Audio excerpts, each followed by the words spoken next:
among the American people that our foreign policy was in need of a complete recalibration. A recalibration because the world had dramatically changed. Many of the institutions, policies, assumptions that our foreign policy was operating under were built upon a world that no longer existed. And it required us to re-examine that. One of the assumptions that I think we had lost during this period of time, and I don't mean to make this an academic lecture, but I wanted to give you some insight into the broader thinking, as I highlighted at that hearing less than a year, almost a year ago now, is one of the assumptions was the loss of the notion of the national interest in our foreign policy. At the core of foreign policy needs to be the national interest of the United States. Now that doesn't mean that there aren't issues and things we care about in the world, but at its core, the core principle of the national interest, the core principle behind our foreign policy needs to be our national interests. So you have to first of all define what is the national interest, and then you have to apply it. We defined it as we are in favor of foreign policies that make America safer or stronger or more prosperous, hopefully all three, but at least one of those three. And then it requires you to prioritize. Even the richest, most powerful and influential country on earth has limited resources, has limited time. And it has to be able to dedicate those resources and time through a process of prioritization. That includes geographic prioritization. It also includes issue prioritization. And that's what we intend to do here. Then you have to have the mechanisms of foreign policy to deliver on it. In essence, you have to have a Department of State and a National Security Council and all the elements of U.S. foreign policy influence and power to deliver, to identify and then deliver on those priorities. And that's what we've attempted to do here, and I think we're well on our way to doing it. There's more work to be done. There's things we will improve upon. But generally speaking, it was the genesis behind the reorganization of the department, oftentimes applying reforms that secretaries of states of both parties, appointed by presidents of both parties, have long sought to do. And we're very proud of that going into effect and continuing to work forward. I think we generally avoided, massive disruptions to our operation, although any transition involves some disruption. But we're very happy with the way we empowered our regional bureaus, meaning our embassies and the folks at the desks here behind the regions have become more empowered and having influence over every element of our foreign policy, particularly how it's applied tactically. At the same time, one of the things we looked at is foreign aid. Foreign aid is not a separate activity of the United States government. It is an element and a tool of our foreign policy, and it should be used for the purpose of furthering the national interest. That doesn't mean we don't care about human rights. That doesn't mean we don't care about starvation. That doesn't mean we don't care about hunger. That doesn't mean we don't care about humanitarian need. What it does mean, however, is that even foreign aid, which is not charity, it is an act of the U.S. taxpayer. Now, American charities are free to give their money to whoever they want, as long as it's not a sanctioned entity. But the United States and the taxpayer money should be spent in furtherance of our foreign policy, should be spent in places and on things that further our foreign policy, and even that is not unlimited. We have a limited amount of money that we can dedicate to foreign aid and humanitarian assistance, and that has to be applied in a way that furthers our national interests, and that's what we have sought to do as well. And in that endeavor as well, we have empowered the regional bureaus and our embassies to play a dramatic role. In fact, they are not just the implementers of this. They, in many cases, are the ones that are suggesting and are leading the response. And so bringing the tools of foreign aid underneath the umbrella of our broader foreign policy has been an important and dramatic reform. Even in the midst of all that, we remain engaged around the world, including in conflicts that perhaps are not central to everyday life in America, but the president has made it a priority to be a peacemaker. And so you've seen us engaged, whether it's Russia, Ukraine, or India and Pakistan, or Thailand and Cambodia, which is an ongoing challenge, or the tragedy we see now in Sudan, or the potential for further strife in South Sudan and that falling apart. I mean, no matter Armenia and Azerbaijan, we are always looking for opportunities, if possible, to play the role of a mediator that brings about the avoidance of war or the ending of conflicts. And obviously, in many of these cases, you can get people to the table and agree, and then there's the implementation process. And so we've made progress in many of these, particularly in getting them to agree to certain conditions. Obviously, it's ongoing work to make sure that those are implemented and applied. And some of these, conflicts have deep roots that go back many, many years. But we are prepared to be engaged and helpful in ways that perhaps other nations can't. We've been viewed as indispensable in that regard, and it's a role the president takes great pride in the promotion of peace around the world, and something he deserves a lot of credit for. He has personally engaged in all of this. Obviously, the big one was the situation with Gaza, which again is ongoing. There is now a ceasefire. There's that war is no longer going on at the scale and scope and all the things that were going on before. But obviously there's more work to remain. We are still through the process of trying to implement phase 1 and lead to phase 2 and phase 3. That is a long-term project, some of which will extend beyond the 4 years of this administration, but I thought was a very important achievement as well. So we have a lot to be proud about. I know you probably have some specific questions, and we can get to those, but I wanted to let that, lay that out as the preface and predicate for everything we're going to do today. So I'm going to start. How do I start? I'm going to start from the back row forward, and then I'll just juggle in between. I'll be here pretty long, so we'll get to everybody. Don't get desperate. Don't get wild. All right, I'll start with this gentleman with the white hair in the back. Yes, sir. Ask you about Gaza. U.S. wants Pakistan troops to be in Gaza. Has U.S. got a consent from Pakistan that they will be sending their troops in Gaza for peace building and peacemaking? Yeah. Well, look, in fairness to all the countries we've talked to about being and having a presence on the ground, I think they want to know specifically, what the mandate, what the specific mandate, it was the funding mechanism looks like.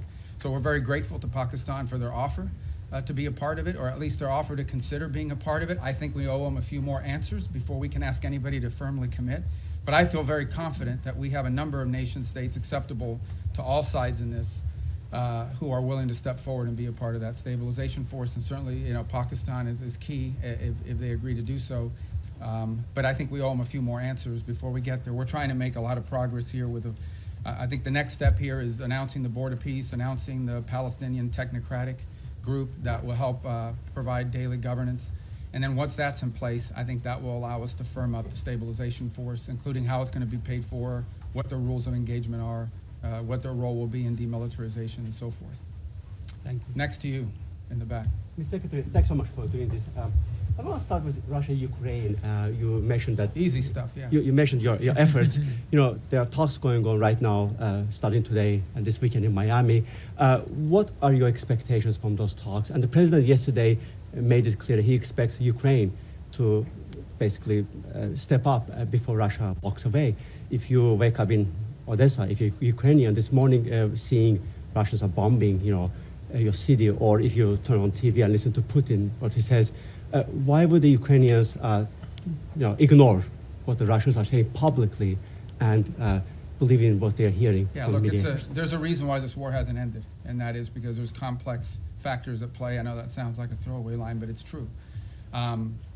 What we have tried to do in this entire process, and let's be clear about this. I mean, the United States is engaged in this. The president says this, and I'll translate what I think he's trying to say to you in all of this, and I think he's been pretty clear about it, is it's not our war. It's a war in another continent. We have equities, we have engagement in this war, but it's not our war per se. But we are been told by everybody, I think everybody would agree, that there's only one nation on earth, there's only one entity on earth that can actually talk to both sides and figure out whether there's a way to end this war peacefully, and that's the United States. And we've invested a lot of time, a lot of energy at the highest levels of our government. I believe, President Trump has had more meetings with foreign leaders and others on the war in Ukraine than on any other subject, including trade.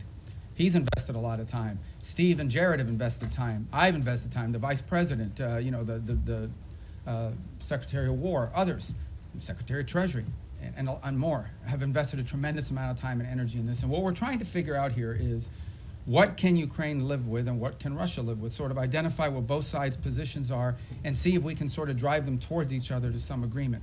Wars end generally in one of two ways. Surrender by one side for another, or a negotiated settlement. We don't see surrender anytime in the near future by either side, and so only a negotiated settlement gives us the opportunity to end this war. A negotiated settlement requires two things: both sides to get something out of it, and both sides to give something. And we're trying to figure out, what can Russia give and what do they expect to get? What can Ukraine give and what can Ukraine expect to get? In the end, the decision will be up to Ukraine and up to Russia. It will not be up to the United States. So that's the role we are trying to play in this. And that's why you see so many meetings going on. This is not about imposing a deal on anybody. It is about determining what both sides expect and need to have and what both sides are prepared to give in return for it, and figuring out whether we can have those two overlap. And of course, that takes a lot of time and a lot of hard work. It can't generally be done in the media or in press conferences. I think we've made progress, but we have ways to go. And obviously, the hardest issues are always the last issues. Yes. All right, I'm going to go to the next row. That gentleman right there with the glasses. Well, right behind you, because you're not the next row. That's the next row, right there. Yes. Thank you. I'd like to ask how you view... Oh, I'm sorry. I didn't see. Okay. Oh, go ahead. You can start. I hadn't seen you. I'd seen him, but you can go because you're first on that row. So. Okay, great. Thank you so much. As a well-oiled machine, ladies and gentlemen. So go ahead. I'm sorry, man. Thanks. I'd like to ask how you view recent escalation of tensions between Japan and China. You've been known for your tough rhetoric towards China over the years. Do you condemn China's recent provocative actions against Japan? Yeah, no, I think I've been nice to China, you know, in terms of the work we have to do with them. And I mean, I had another job. My job now is I represent the President of the United States in the United States in foreign diplomacy, and I think we've made good progress with the Chinese. The Japanese are a very close ally of the United States. I think these tensions are pre-existing. We understand that's one of the dynamics that has to be balanced in that region, and I believe that we feel very strongly that we can continue with our strong, firm partnership and alliance with Japan and do so in a way that continues to allow us to find productive ways to work together with the Chinese Communist Party and the Chinese government. Look, there'll be tensions, there's no doubt about it. I mean, at the end of the day, you know, China is and it will continue to be a rich and powerful country and a factor in geopolitics. We have to have relations with them, we have to deal with them, we have to find the things we are able to work together on, and I think both sides are mature enough to recognize that there will be points of tension now and for the foreseeable future. Our job as part of responsible statecraft is to find opportunities to work together, because I think if there's a global challenge that China and the U.S. can work together on, I mean, I think we can solve it. And there'll be points of tension. We well recognize that, and our job is to balance these two things. I think both sides understand that. And I think we can do that without imperiling or in any way undermining our very firm commitment to our partners in the Indo-Pacific that includes not just Japan, but South Korea, and obviously if you extend further out, you know, I don't want to leave anybody out, but India and Australia and New Zealand and all the other countries. And we also have growing and burgeoning relationships with countries like Vietnam and even Cambodia that we really haven't had, you know, very close contacts with historically. But we've talked to them a lot lately, obviously through the context of the conflict going on with Thailand, but also to figure out opportunities to work together strategically. And I say Thailand, of course, we've had a very long and strong strategic alliance with them for many years. All right, now, yes, sir. Thank you. Gracias, señor secretario. Dos puntos concretos en español.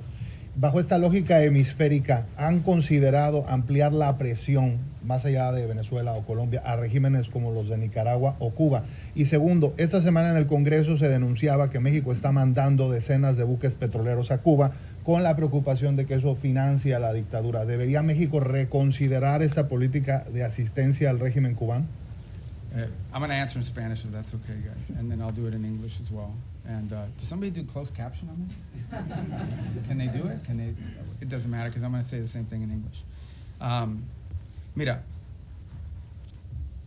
la amenaza más importante que existe en la región es estos grupos terroristas criminales. Es la amenaza que enfrenta a Colombia, la amenaza que enfrenta el hemisferio entero, pero es la raíz de la violencia en Ecuador, en México, en todo Centroamérica, en todos estos países. Es la amenaza más primordial de la región. Entonces tenemos gobiernos que cooperan en nuestros esfuerzos en contra de eso. Panamá, Costa Rica, Ecuador, El Salvador, la República Dominicana. No dejo a nadie fuera, pero son muchos que cooperan. Tenemos y seguimos teniendo muy buenas relaciones con los equipos de seguridad de Colombia. Entiendo que el presidente de Colombia es una persona inusual, pero encima de eso tenemos, al nivel institucional, tenemos muy buenas relaciones y con México. El gobierno de México está haciendo más en este momento en el tema de seguridad que jamás en su historia. Queda mucho por hacer, pero tenemos cooperación. En el tema de Venezuela no tenemos eso, tenemos un régimen ilegítimo que no simplemente no coopera con Estados Unidos, sino coopera abiertamente con elementos criminales. Por ejemplo, el ELN y la FARC operan abiertamente de territorio venezolano. Entidades de narcotráfico operan abiertamente y con la cooperación del régimen de Maduro para mandar drogas como cocaína a Estados Unidos a través del Caribe, creando una situación muy grave de seguridad en muchísimos países, inclusive Trinidad, República Dominicana, etc. Así que Estados Unidos lo que simplemente está buscando es la seguridad del hemisferio, que incluye, por ejemplo, Haití también. Y no hemos visto enfocado en eso. Obviamente los esfuerzos en contra de los barcos narcotraficantes saliendo de Venezuela han recibido mucha atención. Lo que no se habla lo suficiente, lo que estamos haciendo también en el mar Pacífico, donde hay esfuerzos andando también. La diferencia es que ahí tenemos la cooperación de gobiernos amigos. Lo que no se está hablando es lo que estamos haciendo junto con los mexicanos. Lo que no se está hablando es lo que estamos haciendo para crear una fuerza de estabilidad antipandilla dentro de Haití.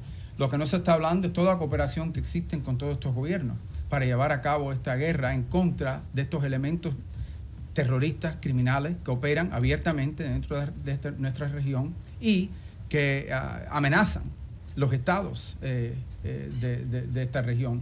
La buena noticia es que este nuevo año nos va a traer más gobiernos en el hemisferio que están dispuestos a cooperar en países como Bolivia, en Chile. Obviamente ya tenemos grandes amistades en lugares como Paraguay y Argentina. y en fin, la reelección del presidente en Ecuador, la cooperación que existe en muchos países y esperemos poder ampliar esas relaciones con otros países también. Así que el esfuerzo se trata de eso y en eso estamos enfocados. Y obviamente tenemos que determinar cuáles son las fuentes de inseguridad en la región. Y esa fuente, la razón por la cual Venezuela ha recibido tanta atención, es porque Venezuela es un país que no simplemente, es un régimen ilegítimo, que no simplemente no coopera con nosotros, sino abiertamente coopera con elementos criminales y terroristas, incluyendo Hezbollah, Irán y otros. Y obviamente estos grupos narcos cooperan abiertamente desde ahí. You know, the question that and it's a question many of you might have as well, is when it comes to the Western Hemisphere, the single most serious threat to the United States from the Western Hemisphere is from transnational terrorist criminal groups, primarily focused on narco trafficking, but they're in all sides businesses as well. So the good news is we have a lot of countries in the region that openly cooperate and work with us to confront these challenges. Mexico, their level of cooperation with us is the highest it's ever been in their history. Throughout Central America, for the most part, except for maybe Nicaragua and to some extent Honduras, we've had great cooperation from Ecuador, from El Salvador, from Ecuador being in South America, but across the Pacific coast where we're also undertaking efforts. Guatemala, Costa Rica, Panama, these are all nations that cooperate with us openly in search of stability in the region. You move to the Caribbean basin, in Trinidad, in Guyana, in Jamaica, in the Dominican Republic, countries that openly cooperate with us. Even Colombia, despite its unusual president, has institutions in that country that work very closely with us, and those ties remain unimpeded and unaffected. So all of this is very positive. There's one place that doesn't cooperate, and it's the illegitimate regime in Venezuela. Not only do they not cooperate with us, they openly cooperate with terrorist and criminal elements. For example, they invite Hezbollah in Iran to operate from their territory. But they also allow the ELN and the FARC dissidents not just to operate from inside of Venezuelan territory, to control Venezuelan territory, unencumbered, unimpeded. On top of that, we know that they are in cahoots with drug trafficking organizations. It's not just that they don't work with us against these organizations. Okay? It's that they openly, cooperate with these guys and allow them to operate. So these guys are, marching in and out, doing whatever they want from Venezuelan territory, and it's a challenge. And so that's why that's received so much attention. But I would urge you to not just focus on that, but also focus on all the other things we're doing in the region, including, for example, standing up this gang suppression force in Haiti, which we were looking for 5,500 forces. We already have pledges of up to 7,500 forces from a variety of countries. We've seen donors step up to fund that effort. That's a very important effort. It all ties together cohesively. But the goal here is to bring security and stability to the hemisphere, to the region we live in, okay, which has not received enough attention. To bring the elements of American power to achieve that, to do it in partnership with as many countries as are willing to work with us in that regard. That's the goal here, and it's comprehensive and involves more than just one place. What makes Venezuela stand out is that the regime there actually cooperates with the terrorists. Yes, sir. In that row right there. Yeah, right there in the middle. The hemisphere, the White House recently put out the national security strategy, essentially reorienting towards the Western Hemisphere. It was How good, is this right? strategy going to, Well, I was involved So in you it, can right? answer from both hats, I guess, exactly. But how is that strategy going to dictate your relationship with other hemispheric powers like Canada and Mexico? No, I mean, we want to partner with as many people. I mean, they face the same threats that we do. I mean, it's Mexican mayors that are being assassinated in public squares. It's Mexican journalists that are being assassinated. It's parts of Mexico and institutions in Mexico that in some cases are compromised, usually through threat by these elements. They recognize it, which is why they're partnering with us. Of course we want to work with other governments in the region to confront this challenge, and in most cases we have cooperative places. Now, we don't have that from Nicaragua or Cuba, but obviously didn't have it historically from Bolivia. We hope and expect that that will change. And we certainly don't have that from the regime in Venezuela, who actually don't just not cooperate with us, they openly cooperate with narco-trafficking elements that use Venezuela as a transshipment point. Yes, ma'am. Yes, thank you, Mr. Secretary. Today you had the second round of direct negotiations between Lebanon and Israel. Do you foresee a potential deal between these two countries without another round of war? And the second question, if I may, on Sudan. We know, Mr. Secretary, it's a civil war, but also there's a regional factor here. Where the U.S. regional what, I'm sorry? Factor Okay, in this yes. war.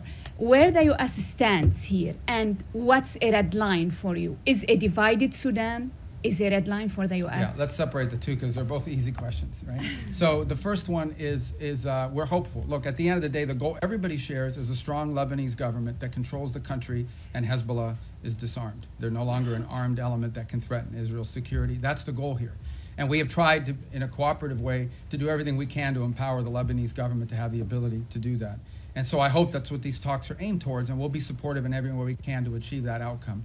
What I think is abundantly clear to everybody is no one is in favor of a Hezbollah that can once again threaten the region, act as a direct Iranian proxy, and obviously if they threaten Israel, we're not going to have peace. So we are hopeful that the talks between Lebanese authorities and the Israelis will create outlines and a way forward that prevents further conflict. I think I don't speak for the Israeli government. I can only tell you and echo what they've said publicly, and that is that if they feel threatened by Hezbollah, they will take actions in their defense against them. So we all would hope that we could avoid that, right? We would all hope that in order to have peace, you have to avoid that, and the best way to avoid it is to have a strong Lebanese government that can actually control the country, and that Hezbollah is no longer an armed threat to Israel or to the Lebanese state.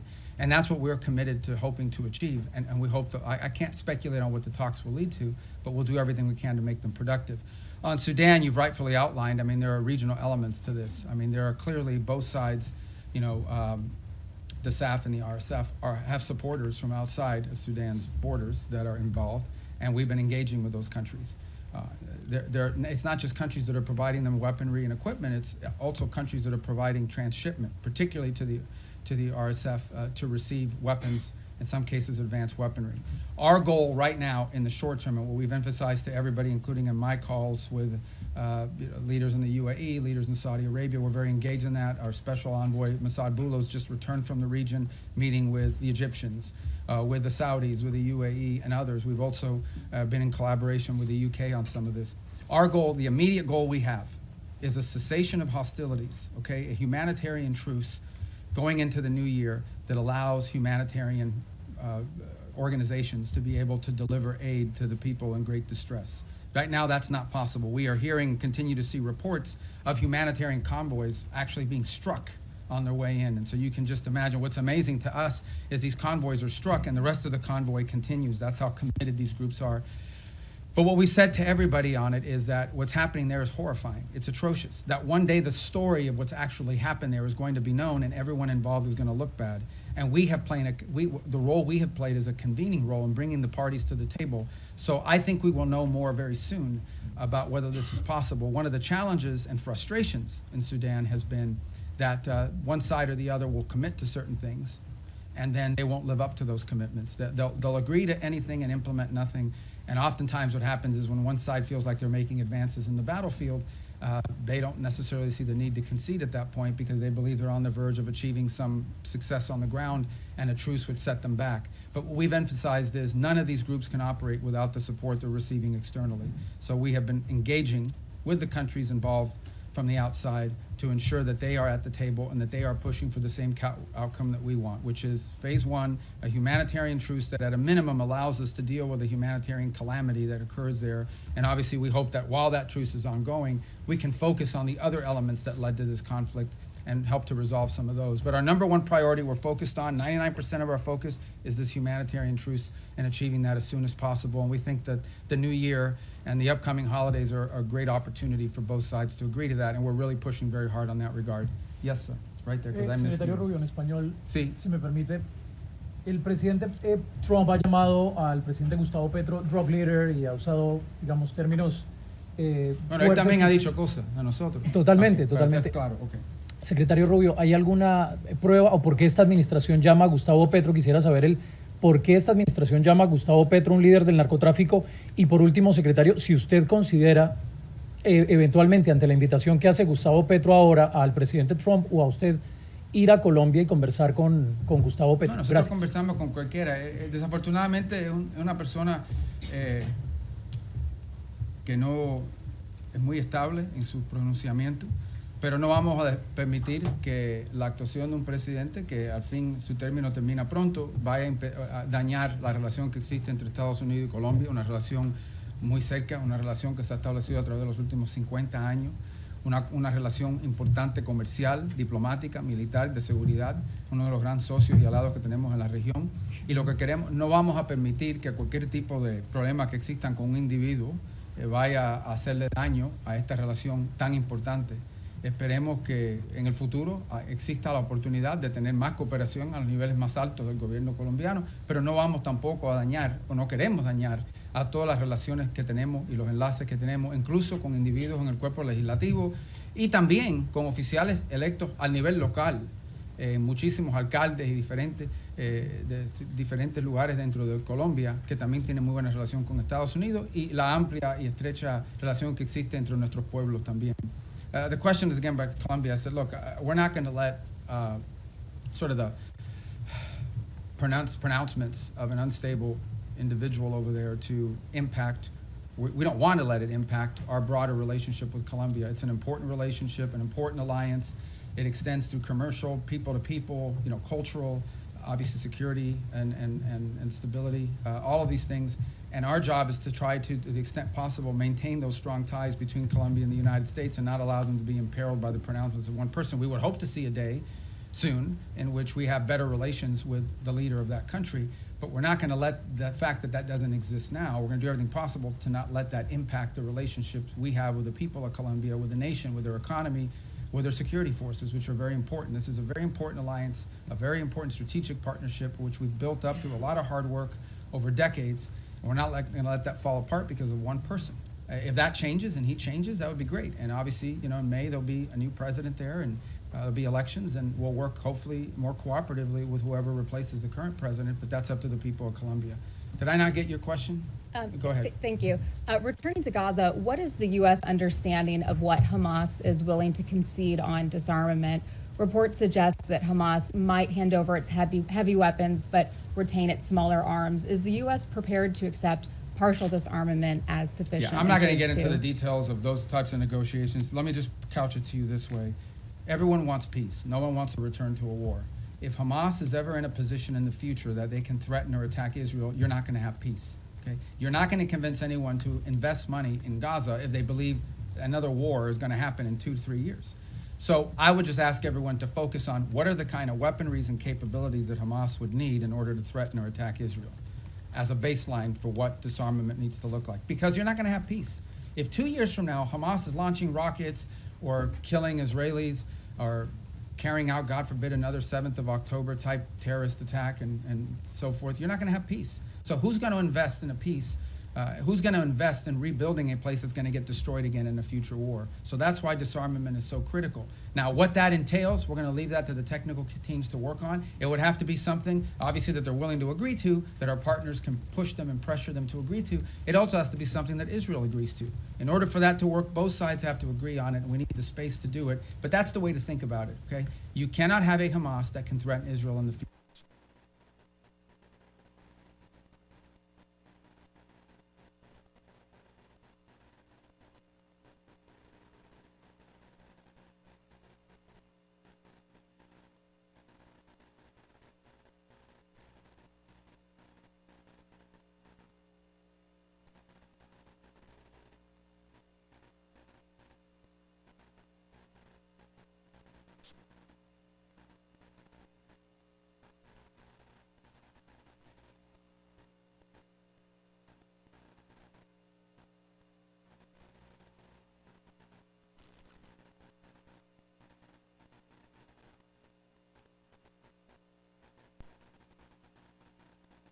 Future. If they can, you won't have peace. So that's the goal. All right. Who's left in that? The president's been focused on. And that's what we're conducting. And that's what we have been focused on the entire time. Because that is the threat to the national interest of the United States. Now, do we consider Maduro legitimate? No. And by the way, guys, when I say these things about Maduro and his role in narco trafficking, I hear his reports, Marco Rubio says it. It's not me. A grand jury in New York, in the Southern District of New York, okay, a grand jury in the Southern District of New York was presented evidence and came back with an indictment, not just against Maduro, by the way, but against a bunch of people in his government for narco trafficking. A bunch. He had, his nephews or the nephews of his wife indicted, convicted in the United States for narco trafficking. Like this was, until President Trump started doing something about these narco trafficking links, nobody disputed that Maduro and his regime was in cahoots with narco traffickers. Not to mention the fact that they unleashed Tren-de-Aragua gangs on the United States. They've unleashed, a mass migration event, perhaps the largest in history. 8 million people have left Venezuela since 2014. So also destabilizing all the countries in the region who've had to assume people that are fleeing this illegitimate regime. So, but nobody disputed the drug links. So that's what the president's been focused on, and that's the problem. And that's the problem in Venezuela. En el caso de Venezuela es muy simple.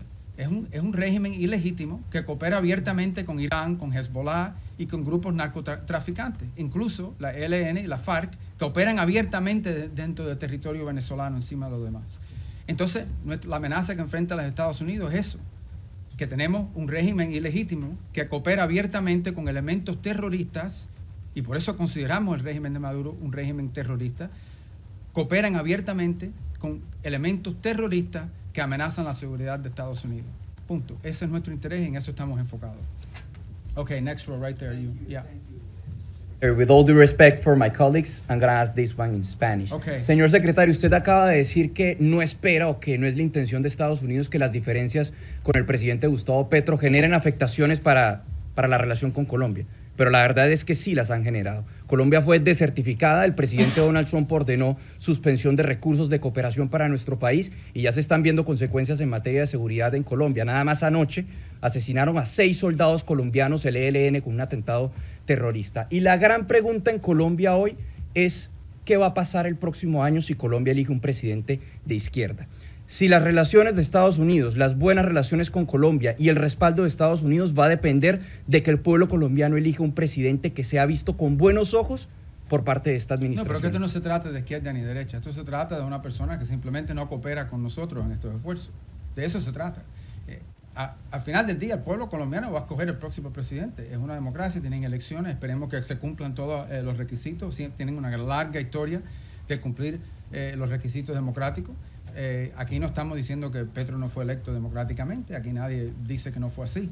Pero en fin, esto no se trata de izquierda ni derecha, se trata de tener en poder un presidente que coopera con nosotros. Obviamente, sin duda, la postura que era tomada en contra de Estados Unidos ha afectado en nuestra relación, no hay duda de eso ninguna. Estamos tratando de limitar eso lo más posible, pero también tenemos intereses que tenemos que proteger.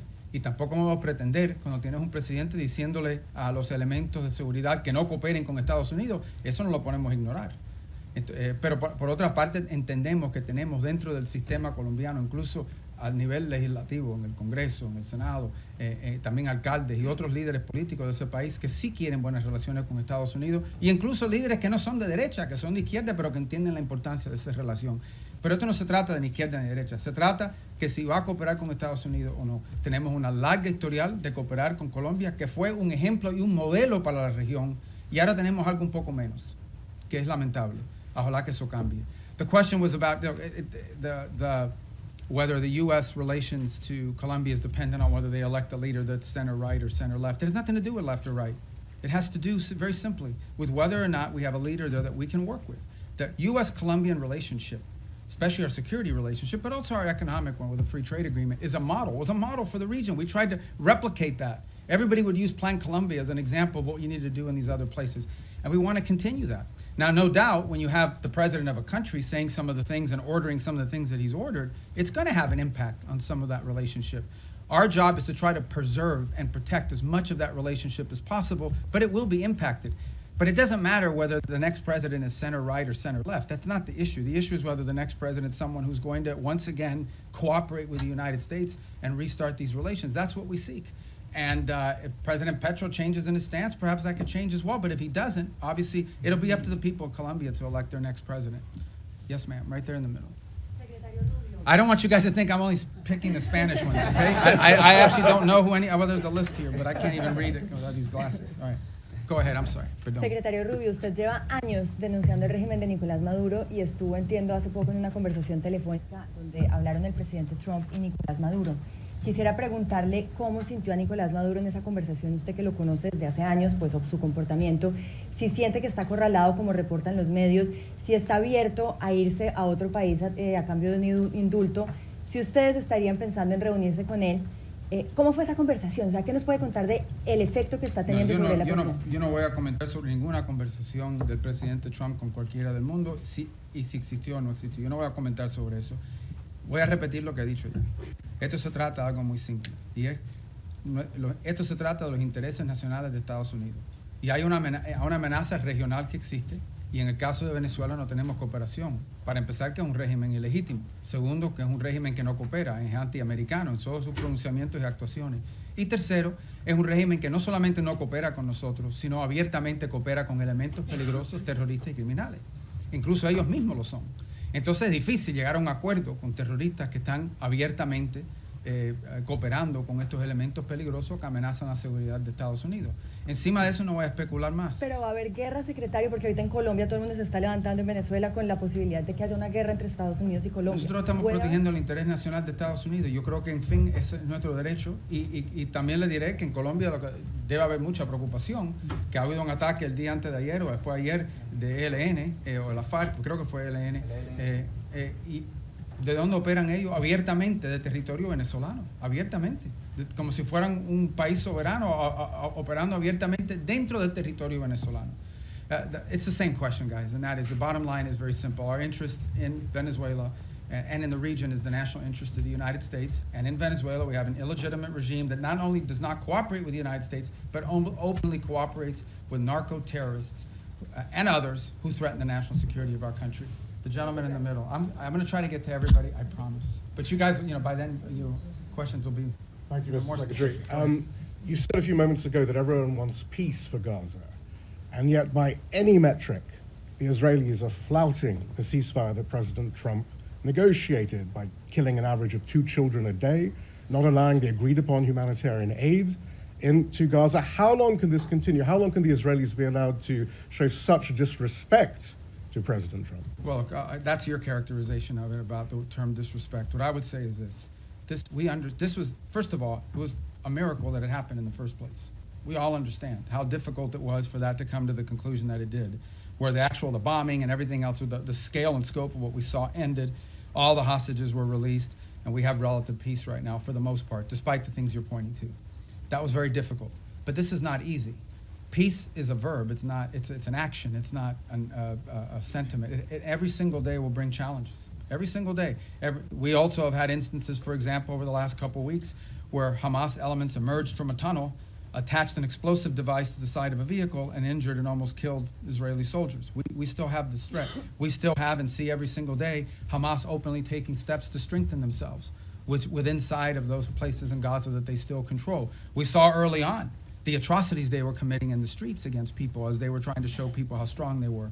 So I don't think I'm standing here to tell you this is going to be easy. This is an hour-by-hour, day-by-day challenge. It's one of the reasons why we have stood up this center there in operating in Israel, in partnership as well with another cell that exists in a regional country. It's why every single day there are meetings among both intelligence, diplomatic, and military officials of multiple countries that help bring about this deal to manage this. And that's why it is so critical. It is so critical and so key that we move to complete this first phase, that we move to put in place the board of peace, get everybody agree to be a part of it, move to put in place this Palestinian technocratic organization so that they can begin to provide some governance structure, and move to put in place the stabilization force. That's the goal here, but it's not going to be easy. Every day will bring new challenges to that, and we recognize those challenges are coming from all sides. Very quick follow-up there, but who's going to want to be a part of a stabilization force if Israel is effectively using Gaza as a free fire zone? Well, these are the things that we're working through right now. That's why it didn't happen yesterday. That's why we didn't, I don't mean yesterday literally, that means why we're not there yet. This is the hard work of diplomacy and peacemaking. Peacemaking isn't just signing a piece of paper, it's actually complying with it.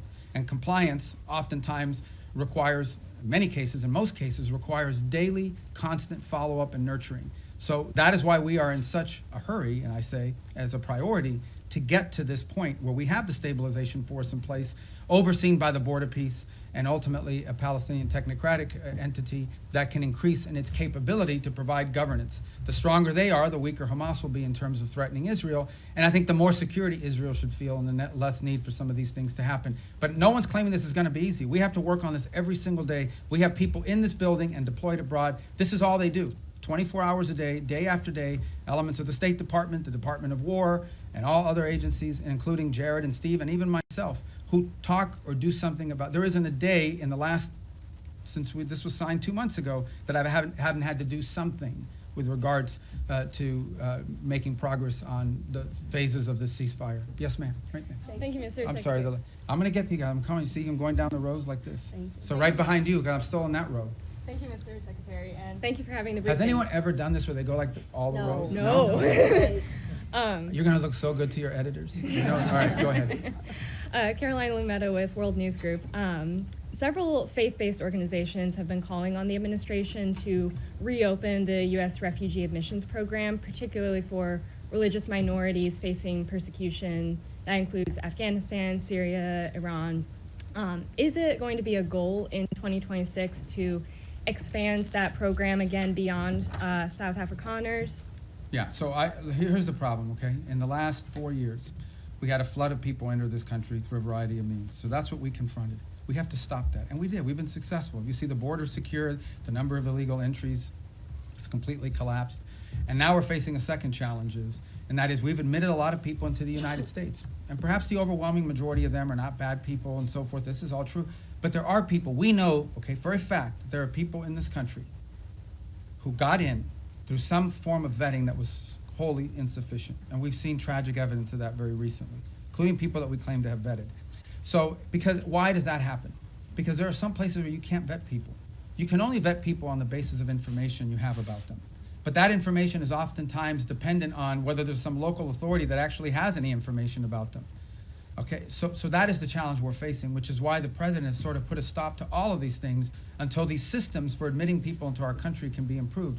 But I think everyone would understand that after a flood of 15 to 20 million people into our country, almost unrestrained in some extent, over the last 4 years before taking over in January of this year, there's a desire in our country to put a stop to that until we can fix these processes to ensure that not only do we know who's in the country now, but in the future, we're not going to face some of these challenges that we faced in the past. So, look, the United States remains the most generous country in the world when it comes to legal immigration. This year alone, close to 1 million people will enter this country legally and have their green card and go to work.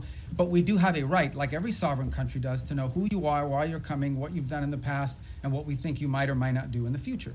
We have a right. We have a right to make sure that you're not going to come to this country and pose a burden on our social safety network. All of these things are rights of sovereign countries. A bunch of sovereign countries in the world do it.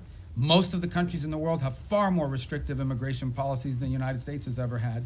But we are in a special period right now. This is not like business as usual.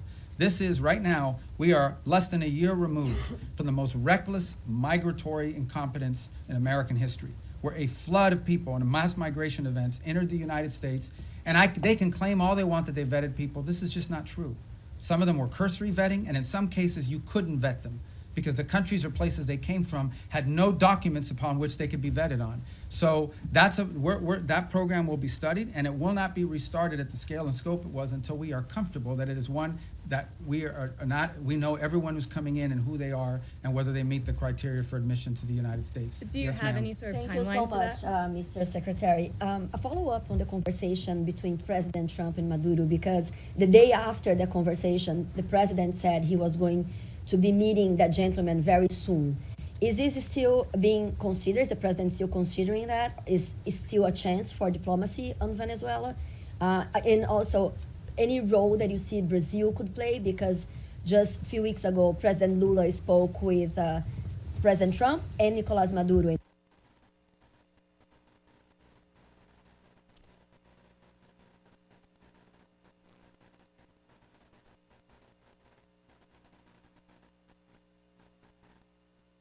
He offered to help to mediate. To you on what comes next in that regard.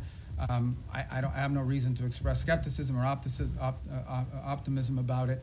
I'm just not going to comment on what the president has available to him as options across the range of options. I'm just not going to comment on what the president has available to him as options across the range of options that include diplomatic options. And how about the conversation with Lula? I mean, I think he said to us what he has said publicly, and that he has a willing to play a positive role in that regard. You know, the president's had 2 phone conversations and 1 meeting with President Lula. I think we've made progress on some things, including on trade. We have more work to be done. The two presidents got along. We felt that was important in terms of those conversations. I've talked to Mauro, their foreign minister, on it, including this earlier this week. And we have a lot of issues in common with Brazil that we'd like to work together on, and strong links. Being from Florida, as an example, I know how important Brazil has been to us as a partner. We've had some disagreements on a couple things over the years as well, but I feel like that relationship is on a positive trajectory. But as far as its role in Venezuela, I don't have anything to provide you on that today of any specificity. Just a Yes, quick sir. follow-up on Thank the you. tariffs, political tariffs No, on I got to Brazil. get to him. Okay. Thank you, Mr. Secretary, and thank you very much for doing this. On phase 2 in Gaza, when is the soonest that we could see that being implemented? And then separately, you said at the top that you want the US to play the role of mediator that brings about the avoidance of war and ending conflicts. How do you square that position with a possible military intervention in Venezuela? Thank you. Well, first of all, a couple things.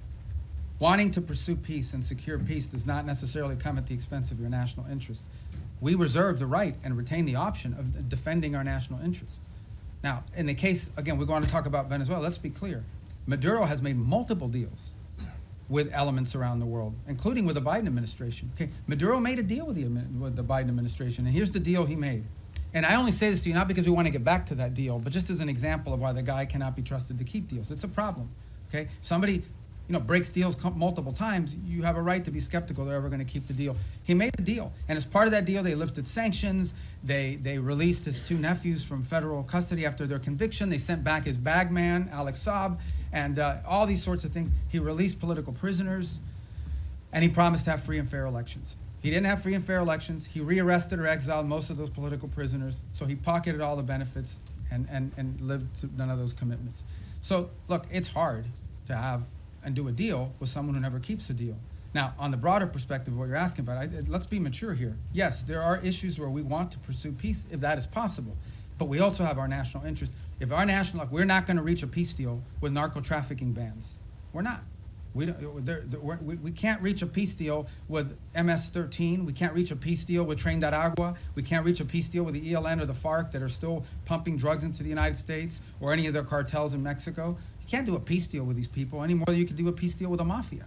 So I think it's important to understand that's different between warring factions and nation states around the world where we feel like maybe we could act as a bridge to bringing about the differences. But when you're talking about things that directly implicate the national interest of the United States, and no one can argue that transnational criminality and terrorism in our hemisphere is not a threat to the national interest of the United States, we have to we reserve the right and have the right to utilize every element of national power to defend the national interest of the United States. And no one can dispute that. And every country in the world reserves the same option. We just simply have more power than some of them do. And phase 2 Gaza? Oh, phase 2 Gaza, yeah. I mean, we got to complete phase 1 to get to phase 2. That's why we're working every day to get there. Look, guys, if this stuff was easy, it would have been done already a long time ago. This is a complex situation. No one would dispute it, but it's important.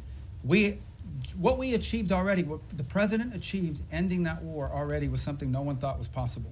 Everyone thought that the last episode was going to be an Israeli incursion into Gaza City that would lead to massive loss of life and the hostages would never be reunited with their families. And today, as we speak, all the hostages that were living are back, all but I believe one of the bodies has been returned. No one would have believed that 6 months ago.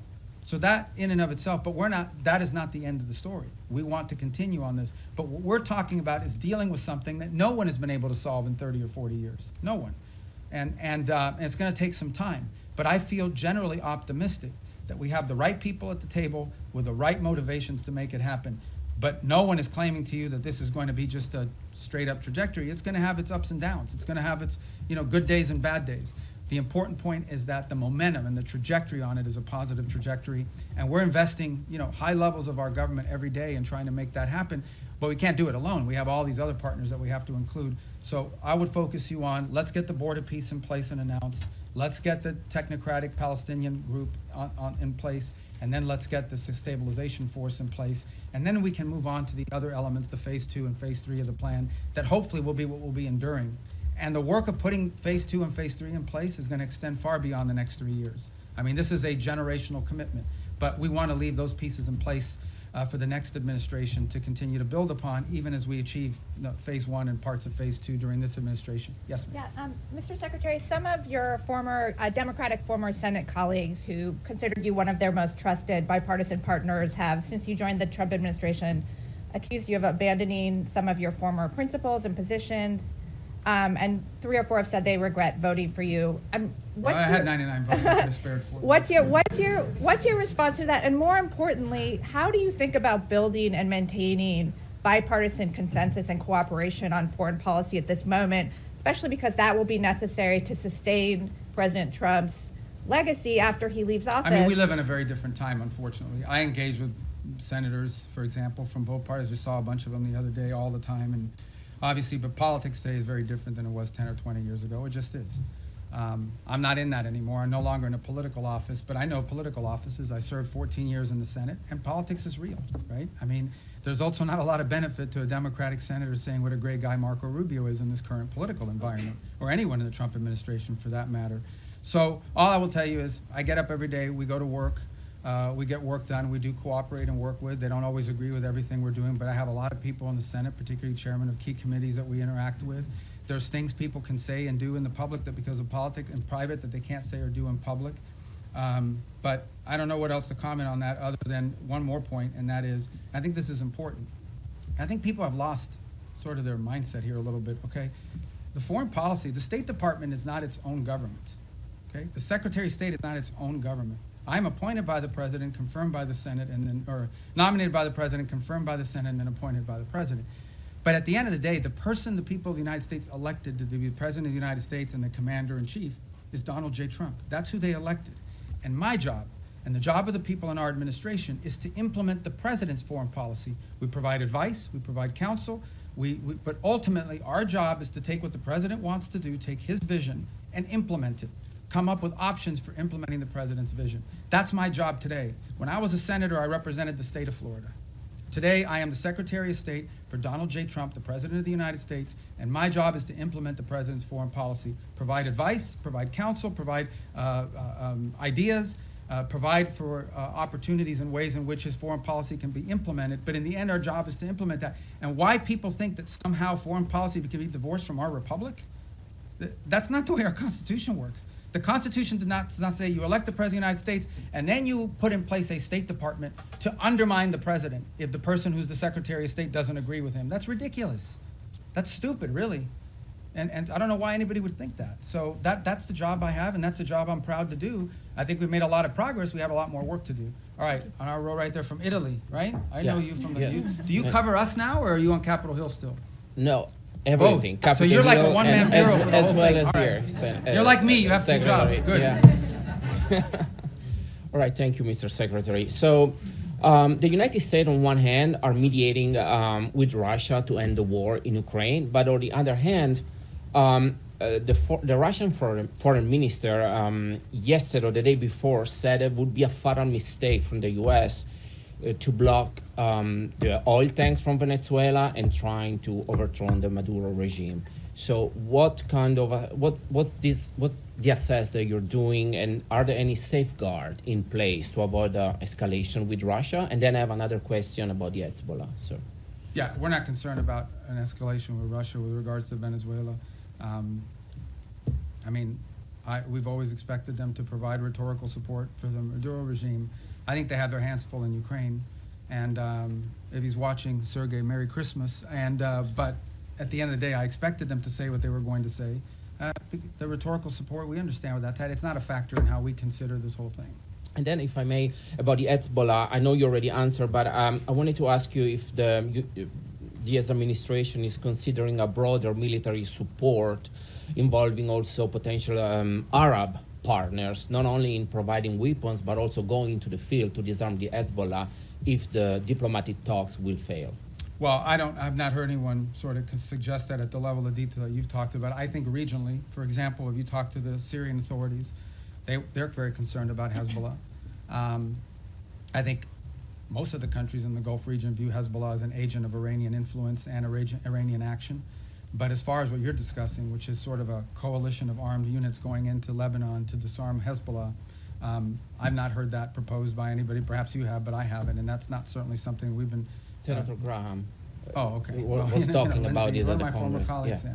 Well, you should ask Lindsey about how he's going to put that together, because, but we just haven't heard it. I'm not saying you may not hear that one day in the future, but I think what is clear, and I think maybe perhaps what Lindsey is is speaking to is that it is clear that if you talk to leaders in the region in all these countries, they all have the same goal, perhaps not, which is to ensure that Hezbollah can no longer play the role that they've played in the past, not just threatening Israel, but being an agent, an open agent, really a proxy of Iranian influence in the region.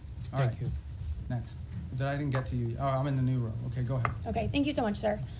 You have previously said in the past that you and the administration are committed to fixing the backlog of visas for foreign-born priests and other religious workers, whether that be through the Religious Workforce Act, or through maybe a standalone process. Is there any update you can give on the status of that and what's being done to I think we'll have hopefully more to fix this announce issue? on that early next month. Yeah, early next month. Okay. We've worked closely with a lot of the religious authorities to do that. Obviously, depending on the denomination, we're not discriminating in favor of one versus another. Some denominations are more professionalized in terms of what they're able to provide us with and sort of information versus others. Some of it depends the country they're coming from, because, you know, we have to be careful not to be waiving, you know, we have country-specific requirements depending on the country they're coming from. But I think we have a good plan in place to put that into effect. And I know we've worked with a number of denominations in that process. Obviously, one of the big users of that system is the Catholic Church in the U.S., and so we've worked with the Conference of Bishops.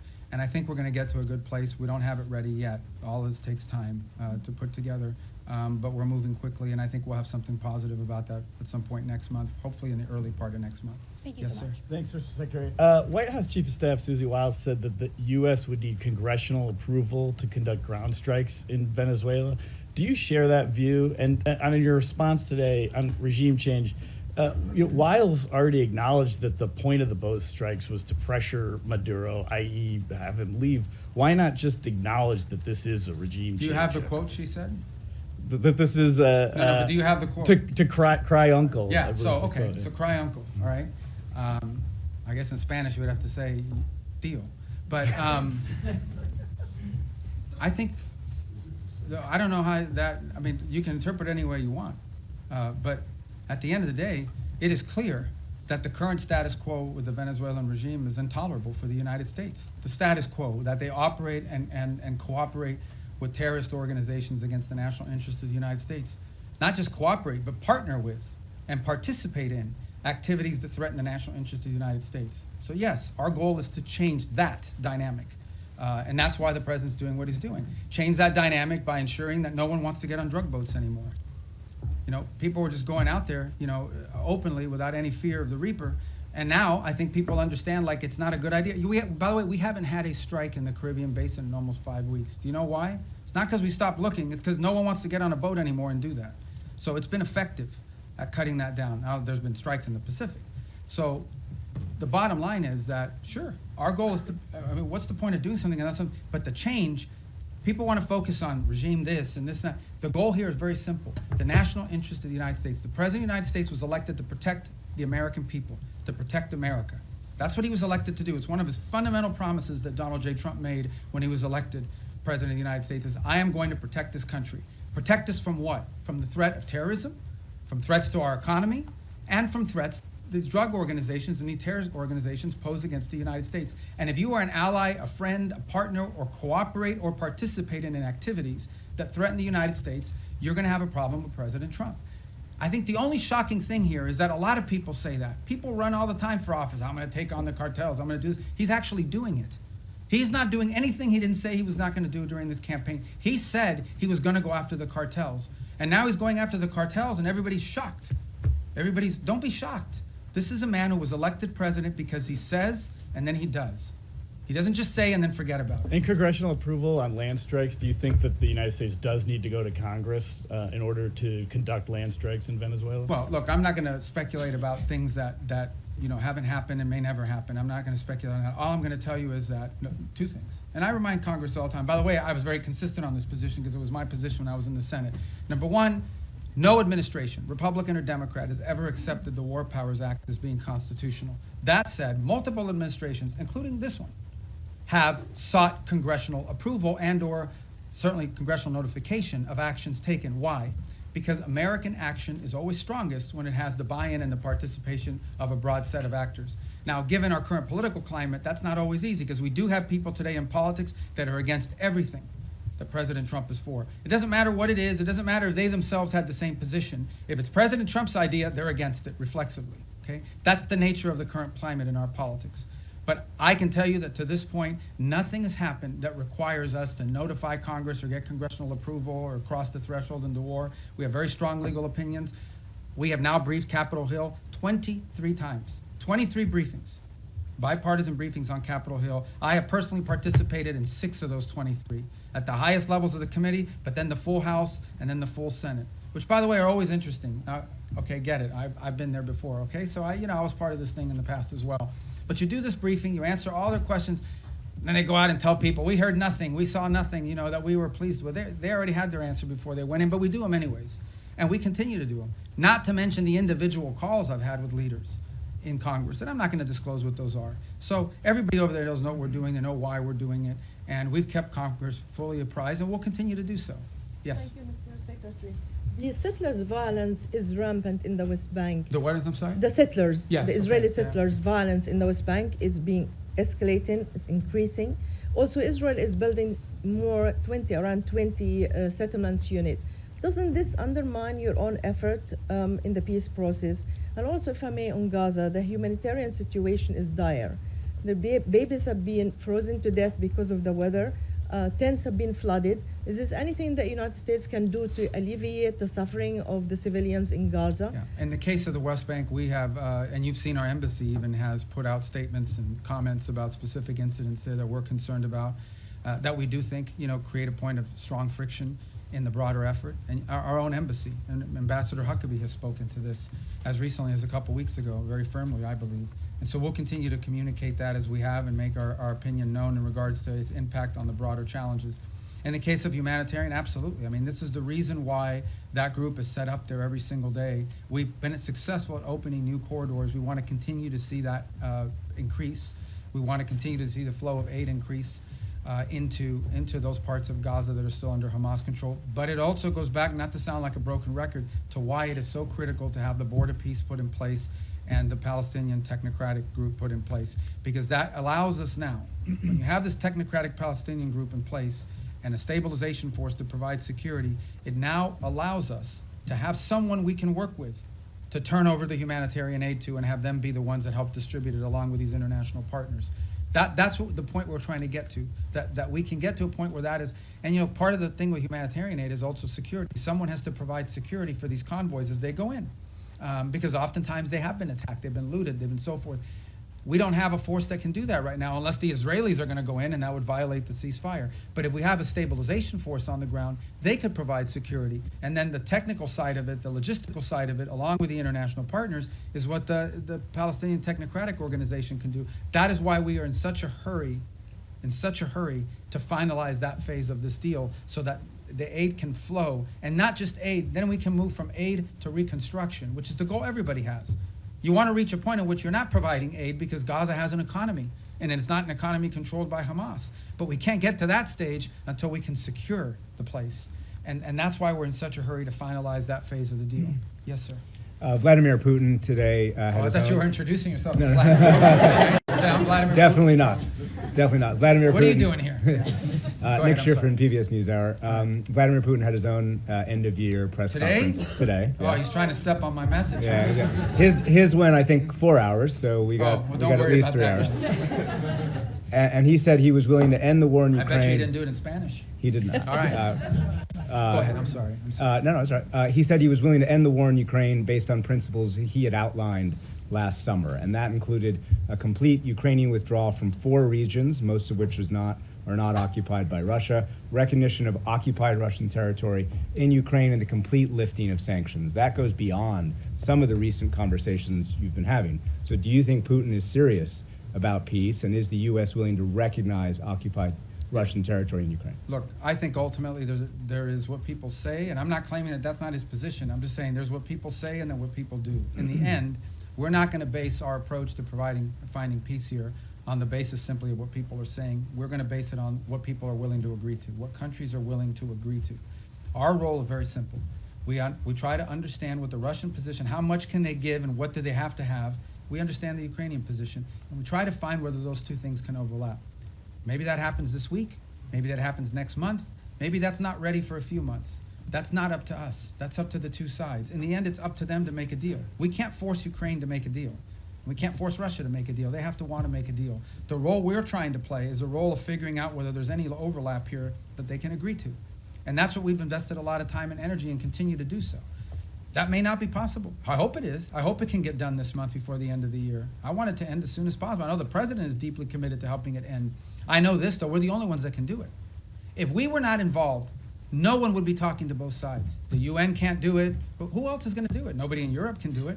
So I think the one thing people should have is an expression of gratitude that President Trump is willing to continue to engage in this despite the fact that we haven't yet gotten the outcome that he hopes to have, because no one else could do it.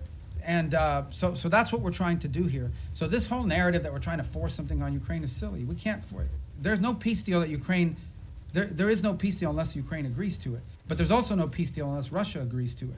We are just trying to find whether there's common ground that we can make happen. And maybe that's not possible. Maybe it is. Maybe that's not possible right now. But we don't think our work could potentially serve as a baseline for that in the future. Maybe it is possible now. We're going to continue to test it and see where we can get to. Is the U.S. willing to recognize occupied territory? I'm not going to speak on any specifics of any deal because we're not going to be able to negotiate a peace deal, especially one like this, in the media. Suffice it to say, let me just put it to you this way. There can't be a peace deal unless Ukraine agrees to it. And there can't be a peace deal, of course, unless Russia agrees to it. But remember that. Any peace deal is one that Ukraine has to agree to because they're a combatant. If Ukraine says we don't agree to it, there won't be peace. So our job is not to force anything on anyone. It is to try to figure out if we can nudge both sides to a common place. And guys, in a conflict like this, in a war like this, that's not easy. It takes a lot of time. We're going to have some patience with it, unfortunately. It's already gone longer. But understand why the president cares about this, okay? Because let's be honest here, and I'm not trying to diminish this, okay? Because it's an interesting position to be in. The United States only provides, we don't provide weapons to Russia, we only provide weapons to Ukraine. The United States doesn't sanction Ukraine, it's only sanctioned Russia. And yet we are still the only country in the world that can talk to both sides. So let's be clear about the role we've played in this so far. I mean, we're the only ones that can. So I don't mean to be dismissive of why this matters or it's important, because this is going on in another continent. We've got issues in our own hemisphere we need to be dealing with. That if you were to ask prioritization, I would argue that something in our hemisphere from our national interest is more important than something in another continent. But it doesn't make Ukraine and Russia unimportant. We care about it, that's why we're involved in it. But by the same token, why does the president care? I'll tell you why. This week, 9,000 people will die, including like 5,000 or 6,000 weekly Russian casualties, okay, in a war. This is a bloody, nasty conflict. In the same time, the entire electric grid, the entire infrastructure of Ukraine is being destroyed almost as fast as it's being rebuilt. Every week that goes by, the cost of rebuilding that country gets exponentially higher. It is now becoming generational reconstruction. This is a very damaging war that's going to have incredible implications. There are now hundreds of thousands of Ukrainians, probably maybe in millions, who have not lived in Ukraine in years. They've been displaced to other countries. The implications of this long-term for Ukraine are dramatic, and for Russia too, but for Ukraine, and we're focused on them. This is why the president wants to end it. He thinks it's a bloody, nasty, horrifying war, and he doesn't like wars. He really doesn't like wars. He thinks they're a waste of money, time, and talent. And he wants this one to end. And we're doing everything we can to end it. And it may or may not be possible, but we're certainly going to keep trying. Yes, sir. Thank you. I promise you we're going to go through here. Do you have a deadline or something? I know, but let me get to the roads, because if I break up the road thing, you're going to screw up the whole plan I have for today. Go ahead. Thanks, Mr. Secretary. If I can turn internally for a moment, a recent survey by the American Foreign Service Association found strikingly low morale among career diplomats in the U.S., some of whom reported that they feel like they can't freely express their opinions, that their candidate input is not welcome, and many of them are saying that they're actually thinking about career changes. I know you talked at the top about how change can be disruptive, but I wonder, how much does this concern you? Do you possibly see this as a feature, not a bug, or would you be happy to see people leave so that you can bring in a new crop of people? And then just briefly on your own role, you have 2 jobs right now. Your travel schedule seems a bit lighter than your recent predecessors. You didn't attend the last NATO foreign ministers gathering and had your deputy go. Are you fully performing the job of Secretary of State? Are you more of a national security advisor than a Secretary of State? Can you talk about that? Well, first of all, on the travel schedule, we have a lot of leaders keep coming here too. So you talk about NATO, great example on NATO. I already went to a NATO meeting this year of all the foreign ministers. Then I went to the leaders meeting, which not all the foreign ministers were at. And then on top of that, that week is the week we had Rwanda and the DRC coming to the United States on a deal that I was working in. So as far as the travel schedule is concerned, we have a lot of leaders constantly coming here. We have leader meetings every single week for the most part up until last week. So there's a lot of work to be done. On the Foreign Service, we have very talented people here. I saw that report somewhere. That's from the union. It's from a union survey. All I can tell you is that today Foreign Service officers are more empowered at the regional bureau than they've ever been. I get descent cables. I get cables every day from all over the world that provide the baseline for a lot of the ideas that we pursue. There isn't a week that goes by that I don't send back 2 or 3 cables with notes about, let's turn this into a policy proposal. We are changing this place so that it is our missions in the field that are not just driving directives from the top down, but also ideas from the bottom up. And I'm very proud of that, and I think that's going to lead and pay huge dividends for future secretaries of state long after I'm gone. So, yes, sir. Thank you, Secretary. Human rights organizations report that 2025 has seen the highest number of executions in the Islamic Republic of Iran in over 2 decades. What specific new measures is the State Department taking to ensure that human rights abuses, specifically this surge of state-sanctioned execution, do not become a secondary priority in your dealings with Tehran?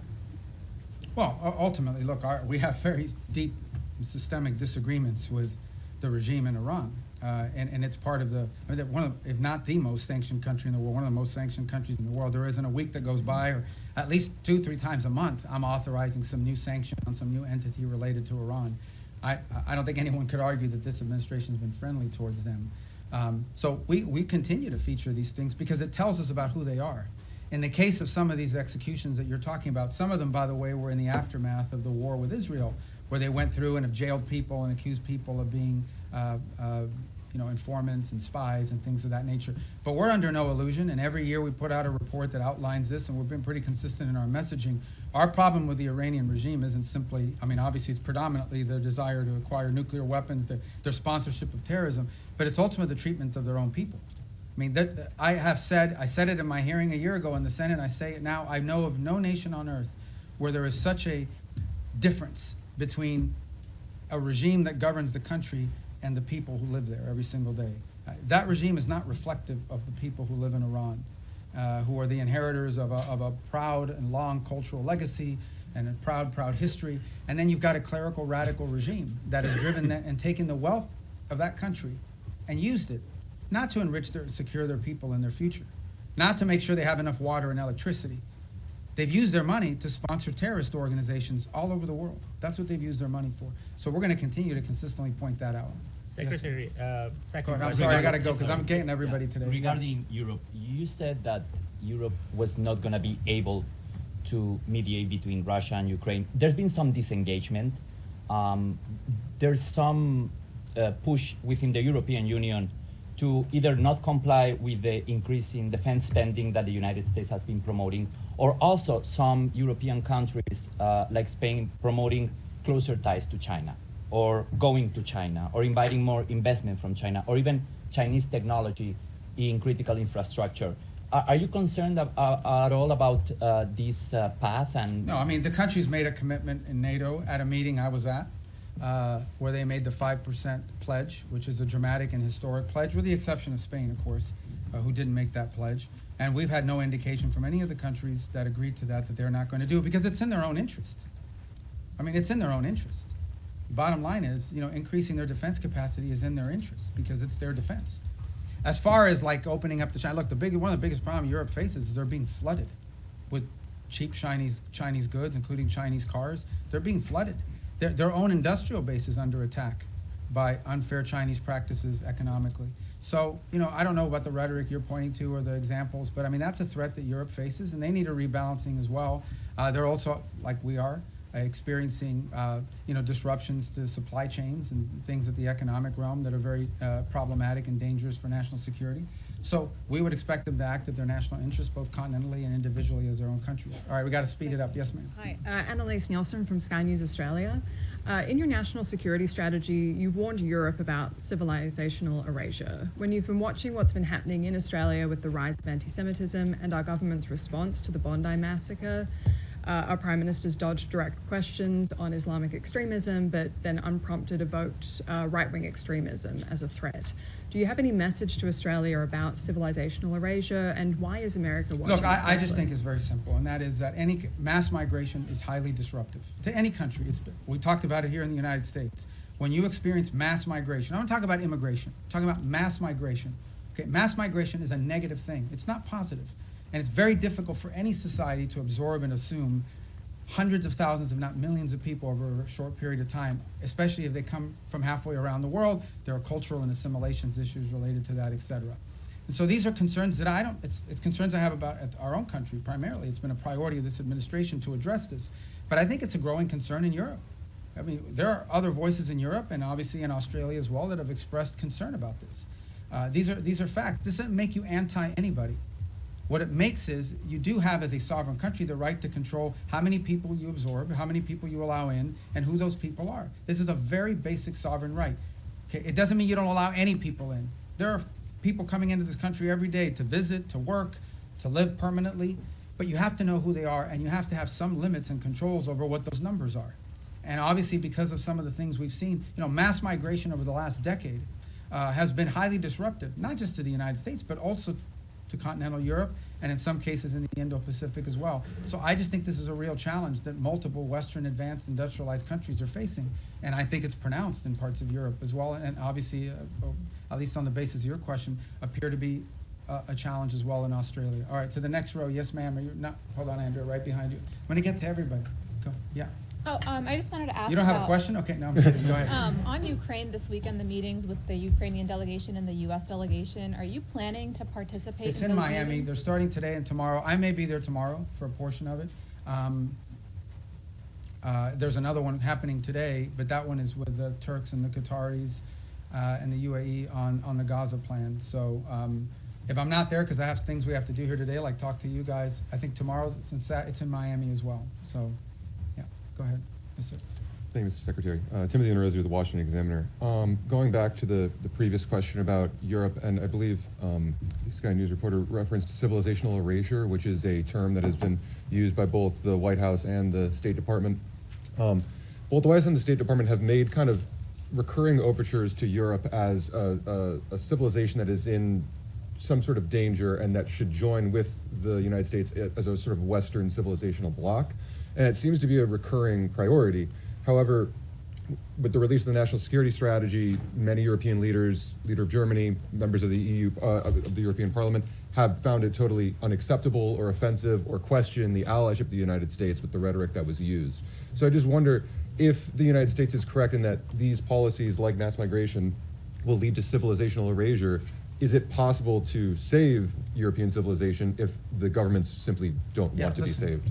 How has this alliance long been described? As the Western alliance, right?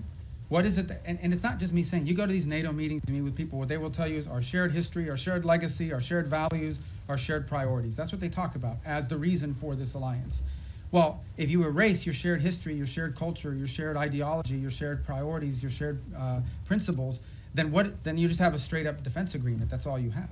So what I'm trying to point to, and what we've tried to point to, is very simple. That is, at the bedrock and at the cornerstone of our relationship, with example with Europe, is the fact that we do have a shared culture, a shared civilization, a shared experience, and shared values and principles on things like human rights, on freedom, on liberty, on democracy, on all sorts of on the rights of the individual, on all these sorts of things that we in this nation are the inheritors of in many cases, because many of these ideas that led to the founding of our country found their genesis in some of these places in the Western Alliance. If you take that away, if that's wiped out because for whatever reason it's no longer a priority, I do think it puts a strain and threatens the alliance in the long term and in the big picture.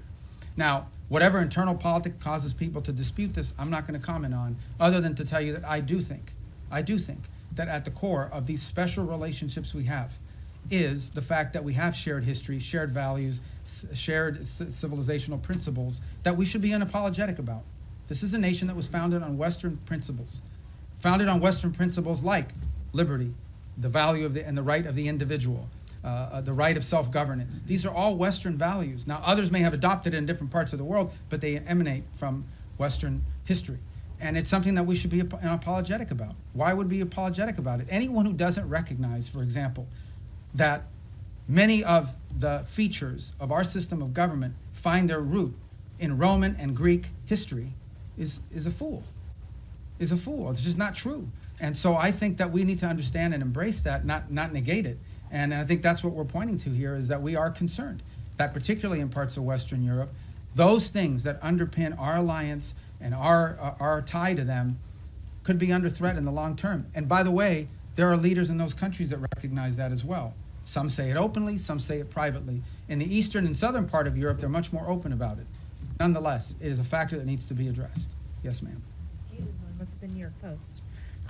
So you said earlier that you don't see a surrender happening anytime soon when it comes to Ukraine and Russia. Putin says he will accept nothing less than an unconditional surrender, but if this latest intensive push for peace talks fails, is there anything that the U.S. can do to make Russia want to end its war? And then secondly, some of the most major foreign policy issues from Venezuela, Iran, Ukraine, Israel, have been assigned special envoys who do not report directly to the State Department, which obviously has a larger view of how these conflicts affect each other.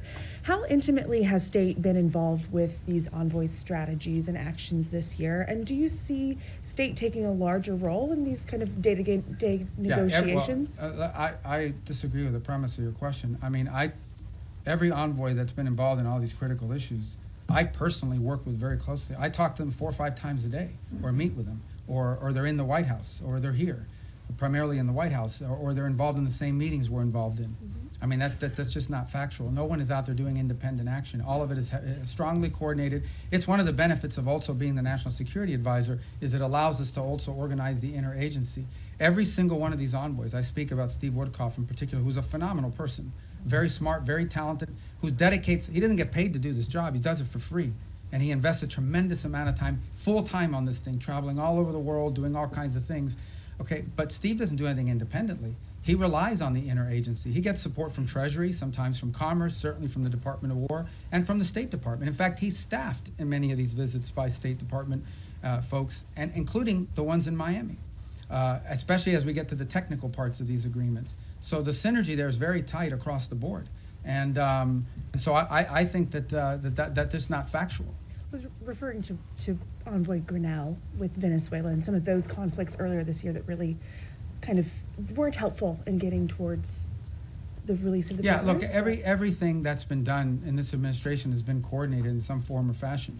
I mean, you guys don't see it all because I know everybody wants foreign policy to be 100% transparent, but sometimes it really can't be, because there are sensitivities, because there are diplomatic sensitivities, because things people are willing to agree to in private that they may not be willing to do so in public. There's all kinds of things that have to happen in order to achieve outcomes. Sometimes they work, sometimes certain approaches work, sometimes they don't. But that's not new to this administration. That's been true throughout history. And but at the end of the day, I mean, I feel like we have a very good team of people that work very closely together on all of this. And the key is every single one of these conflicts, every single one of these issues are all multidisciplinary. Okay, there is no such thing as any one of these things that we're dealing with. Again, going back to the case, let's just use Ukraine as an example.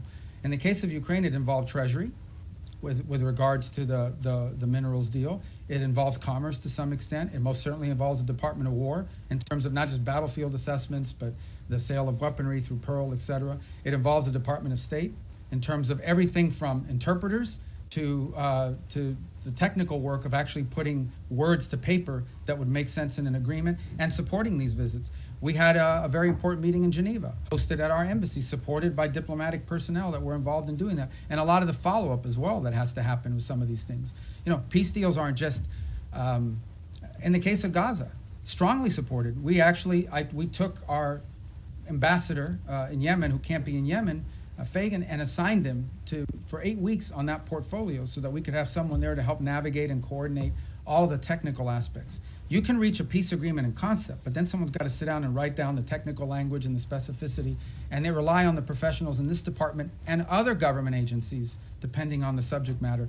So, look, I think in any new administration, there's a learning curve early on. People are still getting onboarded. You may not even have people Senate confirmed yet in these positions. Maybe you haven't even hired some unfilled spots. But I think certainly in the second half of last year, I'm very proud and very pleased at the synergy that we've established on all of these things and that continue to establish it. Another one that's doing a great job is Masad Boulos. I mean, he's out there every day working with our Africa Bureau.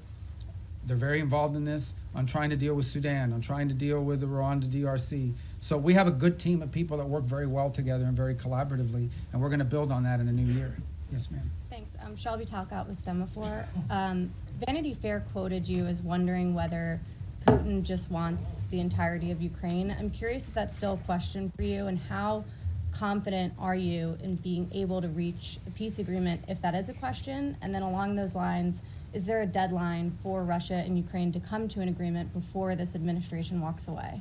Yeah, I'm not in any position to give you deadlines on anything. And as far as that quote, that's a quote the president has said publicly, which is, he has said three things. I thought it was going to be the easiest one, and it's turned out to be the hardest. I don't know if Putin wants to do a deal or if Putin wants to take the whole country. These are things he has said openly. And, you know, I think that's, I don't even remember when I talked to the guy from that magazine, but, you know, for much of the early part of this year, one of the things we were trying to deduce is exactly what is it that Russia wants to achieve. We know what they wanted to achieve initially when the war began. They haven't achieved those objectives. There's a new set of objectives now. I mean, part of reaching an agreement is trying to understand, I've already said this, what both sides want or need and what they're willing to give. And so I think that was a question that many in the administration had early on, is defining what the Russian position, what exactly do they really, not what they say they publicly want, but what they publicly want and privately want are the same thing. That's part of the, and the same is true on the Ukrainian side, by the way. What could they actually live with? What's acceptable? What's not acceptable? What are their red lines? That's how you put a deal together. You have to sort of figure out if the two sides overlap at some point. Sometimes some deals are just not ready. Sometimes the timing is perfect. You have to put it together. If you look at what happened with Gaza, that looked intractable. And then a series of events occurred that made it possible. For example, the strike inside of Qatar that the Israelis took at the time, you know, was a sort of a dramatic thing, but in some ways it sort of set in motion a sense of urgency to bring this thing to an end before it spread. So sometimes you just have to be ready for a change in circumstances or conditions that allow progress to be made. But these things are hard to do. They take a lot of time. Sometimes it takes some patience. It's just unfortunate that you know that every day that goes by, more people are died and more people die and more things are destroyed. Yes, sir. Come back to your comments earlier on Sudan. You mentioned this concern about transshipment and weapons coming from overseas to Sudan. Could you sort of put a slightly finer point on it? Have you raised this with the UAE in your meetings, that they need to stop providing support to the RSF? And have you got any commitment or any kind of look, response none of to these, that? neither side has their own factories for the most part, right? All these weapons are acquired from abroad. They have to come from somewhere else, and they have to come through somewhere else. So someone is allowing it to be shipped in, and someone is actually shipping it. So we've had the right and appropriate conversations with all sides of this conflict, because that is their leverage. Without their support, neither side can continue. So that's why we need to engage, and that's why we've engaged the parties involved in all of this. I don't want to find myself here in a position of picking on anybody other than to say that we think and we're hopeful that we can make some progress on this, but we know that in order to make progress on this, it will require outside actors to use their leverage and their pressure to make that come about, particularly this humanitarian truce, which is the first thing we want to achieve. We think that outside actors have the leverage and the influence over the players on the ground to bring about this humanitarian truce. And we are very focused on it. I had a conversation on it yesterday. We have spoken to the UAE, we've spoken to Saudi, we've spoken to Egypt, and this is not new. We've been talking to them. We signed a document with them in September at the UN gatherings. We had previous meetings with them before that. So this is not a new engagement. It's just one that's had a higher sense of urgency given recent events there. But yeah, we're involved every single day trying to work through this, because we do understand that, and this is not new to this conflict. It is in many ways similar to what happened to happen in Gaza. What brought Hamas to the table, among other things, was the fact that some of the countries that had relationships with Hamas, like Qatar, like Turkey, played a very constructive role in bringing them to the table and pressuring them to sign an agreement. And we played a similar role on the other side. So, you know, it's not unusual that you would involve outside actors in using leverage to bring parties to the table to agree on something. Yes, ma'am. Thank you, Mr. Secretary. On Venezuela, what is the U.S. willing to commit if Maduro is ousted from power to ensure that the country doesn't plunge further into instability in sort of a Yeah, I don't have any vacuum? announcements on that right And now. do you see Maria Corina Machado and Edmundo Gonzalez as the heir apparents for power? in Well, we don't Venezuela? believe, Maduro's not legit, we've been pretty clear. We didn't recognize him as a legitimate president. The previous administration didn't as well. The first Trump administration didn't either. He's not the legitimately elected president. They had an election last year that was stolen, and everyone knows it. Even all the countries in the region know it. And but, you know, I don't really have anything to add other than what I've said today with regards to Venezuela. Thank you, Mr. Secretary, for doing this. According to a poll by the Reagan Institute, 62% of all Americans support the use of military force against suspected drug traffickers in the Caribbean. And among MAGA Republicans, 90% support the military use against suspected drug traffickers in the Caribbean. So how does the State Department view or analyze these figures? Yeah, I mean, we don't do foreign policy by poll, and our job is to carry out the directives of the president. The president was elected. Donald J. Trump was elected the President of the United States, and he promised that if elected, he would go after drug cartels, and that's what he's doing. He is keeping a promise he made to the American people upon which they elected him to be president. He told them he would protect this country, and that's what he's doing, and he told them he would go after drug cartels, and that's what he's doing. So it doesn't surprise me if that poll is accurate, because the president's simply living up to the promises that he made when he ran for office. Yes, ma'am. Mr. Secretary, on Gaza, you've said repeatedly in this room now that this is peace is a process, that phase 2 could take next 2 to 3 years. Is there a possibility To fully implement. To fully You implement. can't build buildings in one day. Right?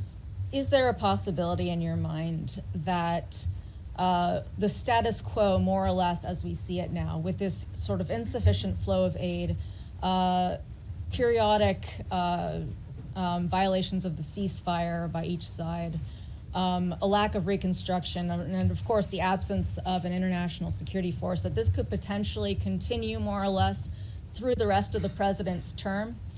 And if not, I'm not asking for a date, but I think we'd all like to know. We've heard from the president and yourself that there are all these countries that want to join the international security force. When will they deploy? Are we talking in the next year, in the next couple of years? And is there a certain amount of time that could pass at which point the administration, without an ISF, at which point the administration would green light or will green light Israel to resume its war? The way to answer that question is this way. No one is arguing that the status quo is sustainable in the long term nor desirable. And that's why we have a sense of urgency about bringing phase 1 to its full completion, which is the establishment of the border peace and the Palestinian Technocratic Authority or organization that's going to be on the ground. And then the stabilization force comes closely thereafter. Once we've established that, we have a lot of confidence that we are going to have the donors for the reconstruction effort and for all of the humanitarian support in the long-term building of phases 2 and phases 3. We just don't think that we're going to get to phase 2 or phase 3. We don't believe that we can have a successful donor conference, just as a real example, until people know they want to know who's in charge, and they want to know that there's security. Okay? They want to make sure that who's going to pledge billions of dollars to build things that are going to get blown up again because a war starts. So they want to know who's in charge, and they want to know that there's security, and that there'll be long-term stability. So no one would argue that what we have in place now is sustainable in the long term. We have to get to the completion of phase 1. I am confident we will, within the time frame necessary to make it successful. It's just not today, but hopefully very, very soon. We've made real progress. We made progress as late as yesterday in additional names for this Palestinian organization that's going to be the technocratic organization. So I think we're very close. I think we're going to get there. I'm optimistic that we're going to be able to get through phase 1. And then what I meant about taking years for phase 2 or phase 3 is not years to start it. I'm just being, to rebuild a place, to put buildings and rebuild an economy, it takes time. You'll have the donors, but you still have to have the equipment, you got to build, you have to do all that sort of thing. This is a long-term project. Phase 1 is not a long-term project. It has to happen. I'm confident it'll happen within a time frame that makes it successful. We're very committed to it, and so is everybody else. Everybody else in the region understands that there is no plan B. If this doesn't work, Plan B or what's going to happen is a new war, and no one wants that. No one wants that. So, Mr. Secretary, are you going to be able to tell us in the next year who is going to secure Gaza and Oh, it'll have to happen who is much. going You're to talking about the disarm? stabilization force? Yes. Yeah. Oh, that'll have to happen much more than a year from now. That is the completion of phase one. When we get through the establishment of the stabilization force, Board of Peace, Palestinian group, stabilization force. All those things happen. Boom, boom, boom. 1, 2, 3. They have to happen very quickly. Not a year from now. This is something we're aiming at very soon. It has to. It's what we're focused on right now, like a laser.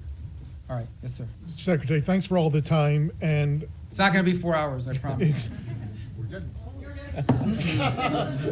It's an hour and a half. You see the press corps is hungry for engagement here. I hope the State Department will return to regular press briefings soon. You got a great spokesperson's unit over there that's more than capable of handling it. A couple quick questions. The President directed you through executive order to explore sanctions of sectors and chapters of the Muslim Brotherhood. Qatar is ground zero for the Muslim Brotherhood. This administration obviously has a very close relationship with the Qataris. How do you confront the Muslim Brotherhood without confronting the Qataris? That's my first question. Second question is on UNRWA. There's a report that the State Department is in deep discussions about possibly sanctioning UNRWA. What's your mindset on that? And do you feel there is any role for UNRWA absent humanitarian aid delivery in the future? I think we can deliver humanitarian aid without UNRWA. I think UNRWA is a corrupted organization that's unsalvageable, period. And I think our policies reflect that. On the first point that you talked about, I think we'll have some announcements, and not today, early next week, on Muslim Brotherhood. Designating groups there's a series of internal steps, despite what people may or may not perceive. There are things we have to meet, criteria we have to meet, information we have to have, boxes we have to check, legal reviews that have to happen, and that takes time. So, but I think there'll be announcements very soon on that. Probably as early, if not today, early this next week. Do you expect pushback from the Qataris? Well, I'm not going to comment on which segments of the Muslim Brotherhood. As you know, there are different chapters, for lack of a better term, and individuals spread throughout the world. But the President's issued his executive order, and we're working through the execution of it. And we'll get to what we need to get to. A lot of this obviously depends, from a legal review standpoint. You have to have certain information that you can cite in order to justify the designation. So we're working through that. We'll have some announcements next week, and they won't be the last announcements that we have. Yes, sir. Yeah, Mr. Secretary, thank you for doing this today. This conversation between my colleagues and yourself paints a seemingly chaotic and hostile world at times. So very simply and generally put, what do you believe is the biggest threat facing the United States today? I don't think we live in a world where we have a single threat that we can identify. I think there are multiple things that you look, both short-term and long-term. As I pointed to in the hemisphere, in our own hemisphere, closest to home geographically, it's the growing, the rise of and the power of transnational criminal terrorist group who are destabilizing nation states throughout the region and pose a direct threat to the United States through overthrowing governments, destabilizing these governments, leading to mass migration, and certainly the trafficking of drugs, and also providing fertile ground for potential, outside of hemisphere actors to act within our hemisphere in the long term. That's a major threat. I think we face some challenges. And then we know the United States industrial base, the United States supply chains become dangerously dependent on other countries for many of the things that are elemental and critical to our, not just sustaining what we have, but building the economy of the 21st century. And so building up our industrial base and diversifying our supply chains are a critical threat that the United States needs to confront. I think related to that, not directly related to the Department of State, but somewhat related to the United States, is building up our defense industrial base as well. One of the challenges that we face, and so does much of the world, in the West, is the ability to build weaponry at a scale and scope necessary, not just to deal with the threats of today, but to innovate and develop those tomorrow. It simply just takes too long to build up defense articles, get them to market in a timely fashion. And not only do we complain about that, but we have allies who want to buy things from us that we just haven't been able to produce fast enough. And so the President's made that a priority to confront. I think beyond that, I think you would argue that in the big picture, long term, we have to understand that the United States has interests in every part of the world that are related to these two threats. In the case of Africa, we see countries that have extraordinary opportunity to develop economically, the youngest population in the world, and the United States wants to have relationships, both commercial and personal, with many of these nations as they emerge in their own right into an era of prosperity. We want to be there to help assist in that if possible. We want to make sure that American interests are taken into account Unfortunately, there are many countries around the world that in the past have had to rely on predatory practices of other countries to receive stability, to receive funds necessary to build infrastructure or what have you. We want to make sure that American businesses are at the table offering alternatives, be it in telecommunication, be it in artificial intelligence and technology, be it in basic infrastructure. So there's a lot of things to uncover and unpack, and I think in the long term as well. And I think our national security strategy reflects a lot of this. So I wish we lived in a world where we had one major threat. Many of these are interrelated. Yes, sir. Thank you, Mr. Secretary. I was going to ask my questions in Calibri, but since you do not Wow. communicate that I in that speak Times anymore, New Roman. I so- am. I'm going to ask in Times New Roman instead. Sorry about the Dolphins. That's all right. I know that you don't want to predict anything, but whether you're at these meetings in Miami, obviously not today, but maybe tomorrow, do you think there's any chance of having some kind of announceable progress before New Year? In other words, are we going to be working on New Year's Eve? We might be, if it's necessary and productive. You know, we're going to work as long as it takes. Okay. And by the way, these are the meetings you know about, but there's talks going on every single day. There was a meeting earlier this week in Berlin.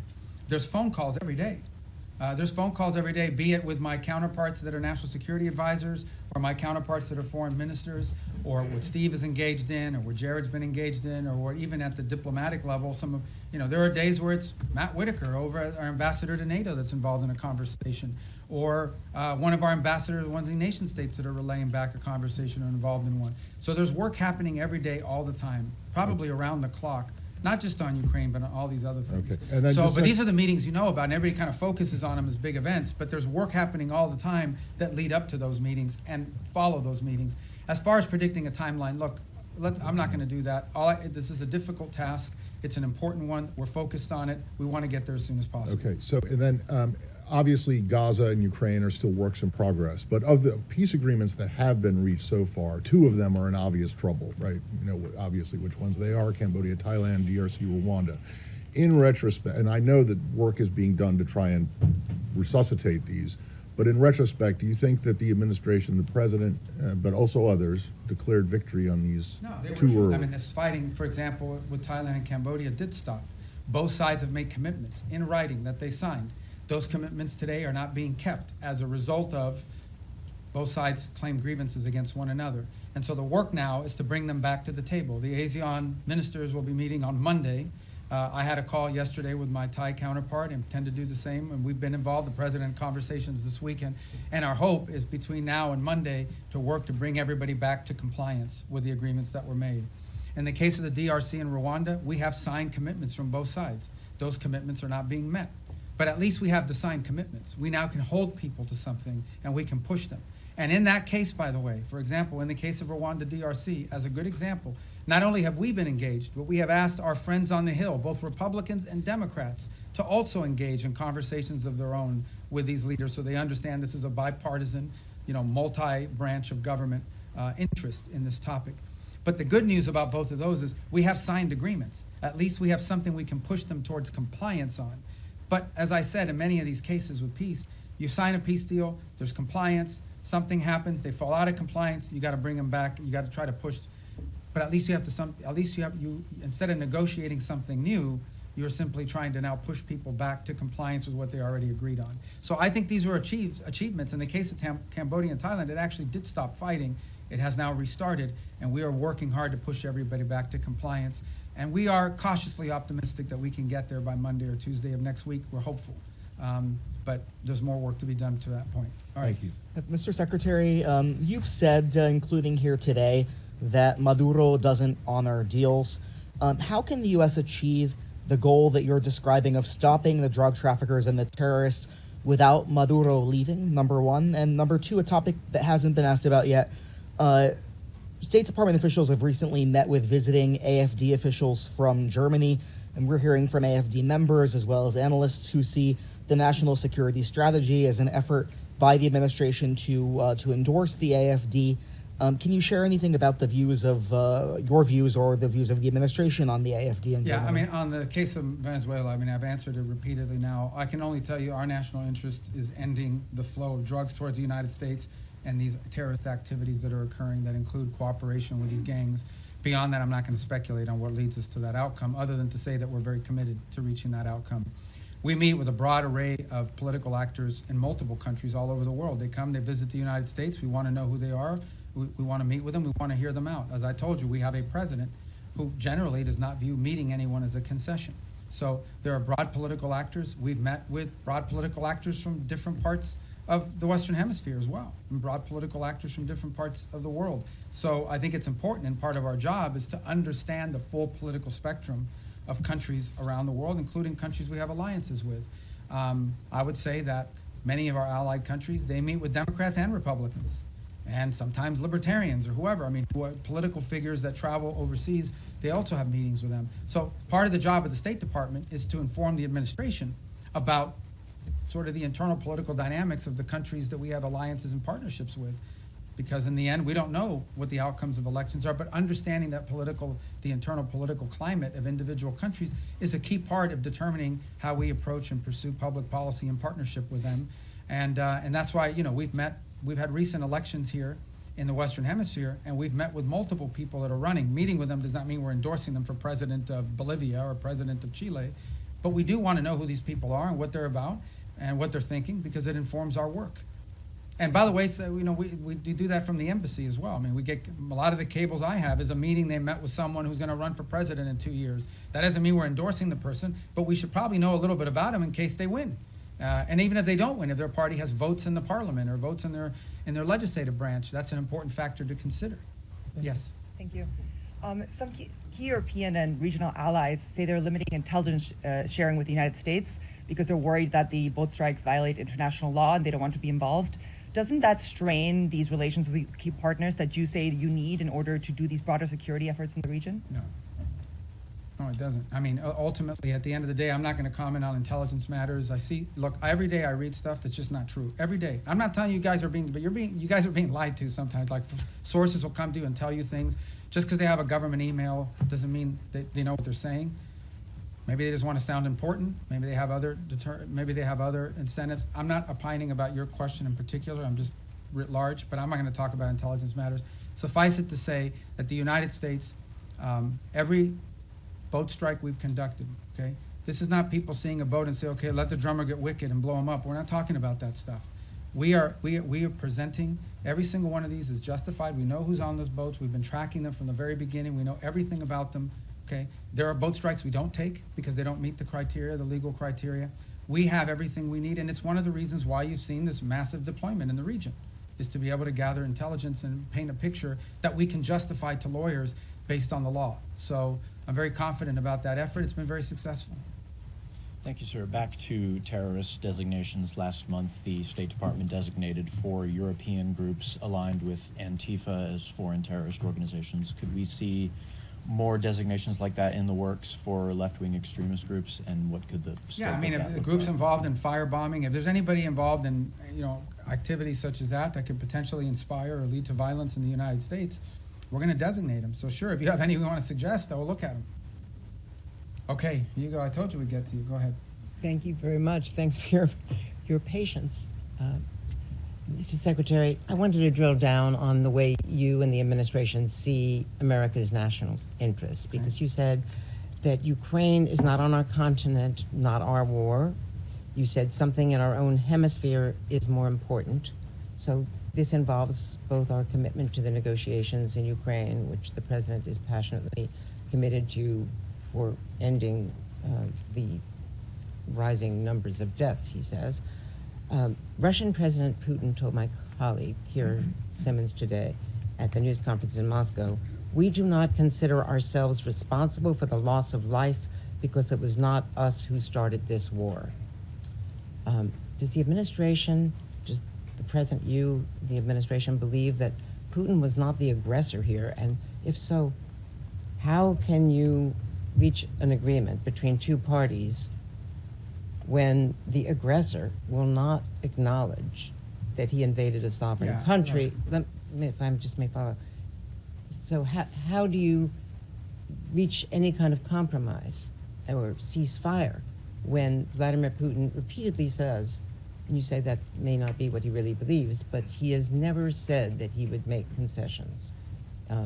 publicly, and he's never said that he invaded Ukraine. He's always said that that is Russian territory.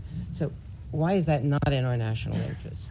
When also in our hemisphere, if it's impossible to eliminate the threat of narco-terrorism as you describe it, with Maduro in charge, you've described the extent beyond narco-terrorism and drug trafficking of his threat. You've described it today as a threat to the region. Doesn't that mean there will have to be regime change? And is it in America's national interest to get involved in regime change in our hemisphere, given what's happened before? And why is Maduro this overriding, I mean, he is an overriding threat by all acknowledgement, but why is the former president of Honduras not a regional threat, who was personally involved in hundreds of tons? Right. So let me take the second one for the first one. On the president of Honduras, I'm not involved in the pardon process, which is what that was. He's no longer in office. So that might be. He was in a U.S. prison. No, I understand, but I can't comment on our pardons process because that's not an area that I have many jobs, but that ain't one of them. So I'm not hiding from it. I'm just telling you I don't know. I can't give you an informed answer on that because I was just involved in that process. As far as the question of Maduro and his impediment, look, I've just made the observation that it's hard to make a deal with someone. Everybody says, everybody says we should go to negotiation. All I'm observing, I'm just saying all I'm observing is he's never kept any of the deals he's made in the past, which makes it difficult to consider making one in the future. Beyond that, I'm not going to speculate about what might or may not happen. Ultimately, I can tell you what our goals are and what our interests are, and that's how we've defined them. Well, in 2019, didn't he get bailed out by Cuban military, Cuban intelligence, outside forces? And so ultimately, with this blockade, is this partly, yes, Maduro, but partly to get at Cuba and Iran and the recipients of this sanctioned oil? This action on the boats, these are sanctioned, but these are enforcement actions. That's what they are. They are existing sanctions, and therefore 80% of their oil is shipped through ghost fleets. Okay, so we understand what we're talking about here. We are talking about boats that are basically privateers, okay, that are flying under false flags, that turn off the transponders, that spoof their true location. They are hired to evade sanctions. We are simply enforcing sanctions. Every one of these has a court order attached to it. We go to a judge, the judge issues the warrant, we're executing. These are enforcement actions. The fact that they happen to impact a terrorist regime, is a good thing, but they are enforcement actions, and we are conducting enforcement actions. On the case of Ukraine, no one has said that Ukraine is a zero in terms of our national interest. We have sold them billions of dollars worth of weaponry. We've provided them in previous billions of dollars worth of weaponry. We continue to provide them intelligence support. And we have sanctioned. The president has sanctioned the Russian Federation. He issued oil sanctions. All the oil sanctions everybody wanted him to do, he did them. He did them a month and a half ago. All I'm saying, now you point to all the stuff about, does Putin say this? That's why this issue set is difficult. I'm not claiming anything other than the fact that we understand it's difficult. We understand that you're not going to have a deal unless both sides have to give and both sides have to get. Both sides will have to make concessions if you're going to have a deal. You may not have a deal. We may not have a deal. It's unfortunate. The U.S. should walk away from that if it is not a prime region interest because it's not in our continent. That's not my decision to make. Ultimately, the president will make a determination if and when he feels like further U.S. engagement is no longer productive or serves the national interest. That's a decision the president have to make. I can't speculate about that. All right, yes. Mr. Secretary, a question for you on Venezuela and then quickly on Ukraine. You mentioned Maduro was not the only one indicted by the United States in the Southern District. Does that mean it is U.S. policy that not just Maduro, but his top regime lieutenants, cabinet members, that they all must exit?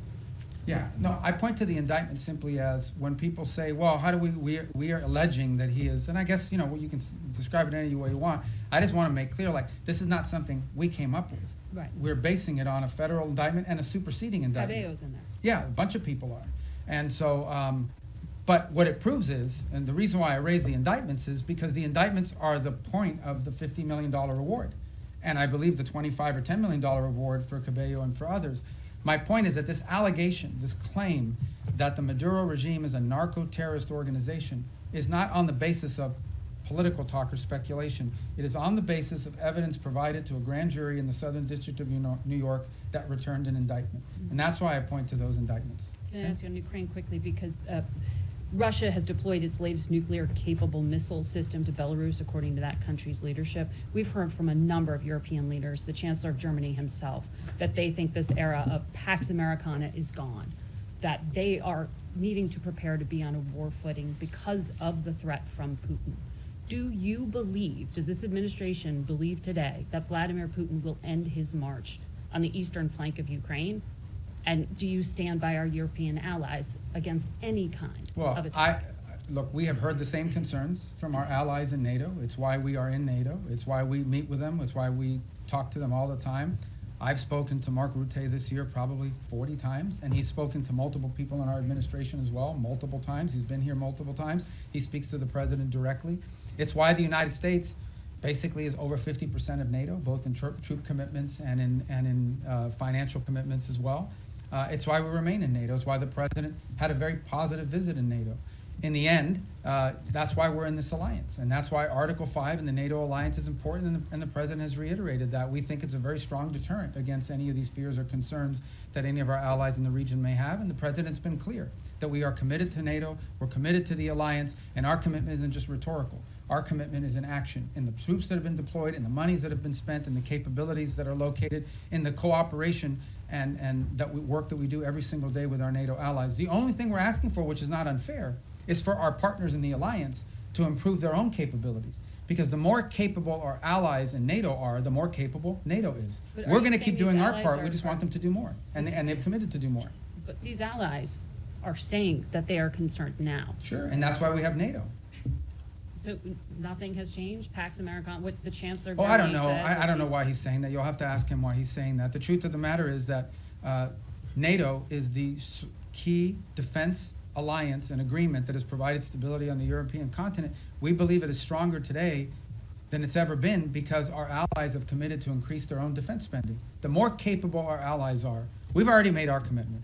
We've been spending billions and billions and billions. It's the single biggest part of the largest government budget in the world is defense spending in the United States. So we've already done our part, and our part isn't just rhetorical, it's real. We have troops stationed there, we have capabilities there, we have weapons we've provided our partners in the region as well. We believe that if you want a strong NATO, you want your allies in NATO to be stronger. The more capable our allies in NATO are, the stronger NATO is collectively. And that's why we're very pleased to see them make that commitment of 5%, with the exception of Spain. And that's why the president left our NATO gathering earlier this year so enthusiastic about the future of NATO and about our role in it. And in fact, that's why the president's been working with NATO countries on the Pearl program, which is what's providing weaponry to the Ukrainians today. Go ahead. Secretario, gracias por su tiempo y por atendernos. Sé que esta es como la 10ª pregunta de Venezuela, pero quiero quedar claro con varias cosas. Primero, usted puede hacer una referencia al comentario que hizo el presidente Trump apolítico cuando dijo los días de Maduro están contados. Eso se refiere a días, semanas, meses. Esperamos un 2026 sin Nicolás Maduro. Y me gustaría también que se refiriera a la orden de escoltar esos buques petroleros que acaba de dar Maduro a su armada, esos buques sancionados que ustedes están incautando. Algunos de ellos ya fueron escoltados, no estaban en la lista de sancionados, pero ¿qué pasaría si eso fuera con un buque sancionado? Y por último, Maduro le ha pedido al ejército colombiano que se una como un solo ejército en medio de su desespero por responder a este cerco. Son 3 preguntas. En el tercero, nosotros no vemos eso como algo serio en términos de involucrar las Fuerzas Armadas de Colombia. En términos de los buques, como bien han dicho, creo que salieron 4 buques ayer, que ninguno de los 4 eran sancionados. Y no existe nada que vaya a impedir nuestra habilidad de poder enforzar las leyes de Estados Unidos en términos de los buques que son sancionados. Y en la primera pregunta yo no voy a especular sobre, tendrá que preguntarle a la Casa Blanca, el comentario del presidente simplemente para decirle que sin duda pensamos que el régimen de Maduro es ilegítimo y que su cooperación con estos grupos terroristas en nuestra región, incluso sus propias actividades terroristas, son una amenaza a la seguridad nacional de Estados Unidos. The 3 points that he asked about, one had to do with the Maduro calling on the Colombian armed forces to join ranks with him, and we're not really focused on that rhetoric. We're also not concerned about, there were 4 boats yesterday that were escorted by so-called naval vessels. Those were not sanctioned boats to begin with, but there's nothing that's going to impede our ability to enforce U.S. law when it comes to sanctions. We're not concerned about that. Sanctioned boats, we have the capabilities necessary to enforce our laws. We'll have a judicial order, we'll execute on those orders, and there's nothing that will impede us from being able to do that. And on the first point, the question was something about President Trump had said that Maduro's days are numbered. I didn't hear that quote. Was that a recent quote? ¿Esto fue reciente? El 9 de diciembre. Yeah, so ultimately, look, our observation is the same I've made here repeatedly, which is that the fundamental challenge we have here is that the Maduro regime isn't just illegitimate, they openly cooperate in terrorism against the United States. And that's a problem, and it remains a problem, and it's at the core of this. Habló con María Corina Machado, ¿tiene pensado recibirla en Washington? No está nada programado, yo creo que ella todavía está en Oslo. Pero es obviamente, yo he hablado con ella mucho en el pasado. Go ahead.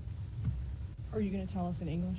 He asked about Maria Corina Machado. I believe she's still in Norway. I'm sure there'll be a meet. She'll come to the U.S. at some point, and I've obviously spoken to her many, many times over the years. Thank you, sir, for taking so much time with us today. How many visas has the State Department revoked under your leadership so far in the last year, and how many of those are student visas? I forgot the exact number or the breakdown of them. It's over 60 or 70,000 for different variety of reasons. Some are students, some are people that were not in the country, but we denied them re-entry. I can get you the exact numbers. I don't want to be misquoted because that's a rolling number, an average number. But look, this is not a punitive thing. We're going out to try to make examples of it. Our visa system, okay, who you allow to visit your country should reflect the national interest. We said that from the very beginning. It was one of the directives that we got from the president. It's one of the things he ran on. And so our visa process basically is, and there are some times we'll deny people visas because of activities they've undertaken overseas. Other times it's people that have visas but are in the United States doing things that run counter to our national interest. And the law gives us the right, and in fact, I would argue the obligation to remove people like that from our country. And we're going to continue to do it. I mean, it's as simple as that. I mean, sometimes somebody comes in and says, oh, I want to come in as a student. They're here as a student, and then once they're here, they're involved in nefarious activity. We're going to remove them from the country. But maybe they're here as a researcher. Maybe they're here as, I don't want to say journalist because you guys will get upset, but you know, it could be anything. You know, these are visitors to the country. A visa is a visitor. It's not a right. By the way, we deny visas every day all over the world. People will go to an embassy, they'll sit for an interview, and the consular officer will deny them a visa because of something that came up in the record, because of something that came up in their interview, whatever it may be. So if you have the power to deny someone a visa before they get one, you most certainly have the power to revoke it once they get one and then do something they shouldn't be doing. So there's a variety of reasons why visas are denied, but all of them are because it implicates our national interest or national security in some way. You began the briefing by talking about your confirmation hearing, and one of the core commitments or goals you set for yourself in that hearing was to rid the State Department of anti-Semitism and what the president calls DEI ideology. When you look back at the last year, have you done that, sir? Have we done what? I'm sorry. Rid the State Department of anti-Semitism and DEI ideology. Well, look, I think there were actions that were being taken that we're very concerned about in terms of statements that were made from some missions around the world or actions that were taken. Ultimately, what the president asked for is a government based on merit, where people were being promoted up because of merit, irrespective of their background, their ethnicity, the color of their skin, the first language they spoke, where they were born. We want to promote people on the basis of merit. We have redone the whole process by which we do promotions in the career foreign service. We've redone it in a way that prioritizes the right things. There were people not being promoted in the State Department because even though they were exemplar foreign officers, their DEI score under the previous administration was too low. There were people that were because they weren't committed enough to the DEI cause. So we have very talented people that did not get promoted in the State Department because they did a great job, but they had a low DEI score. We got rid of that. That's not going to exist anymore. We are going to judge people on how good they are at the job that they do. And by the way, we're also opening to promoting people, not just based on seniority. We have some very talented, and I say junior officers, like 10 years, 15 years is considered junior around here. They're very talented. If we don't promote some of these people, we're going to lose them. Because there's a lot of money to be made in the private sector, and the people want to pursue in life.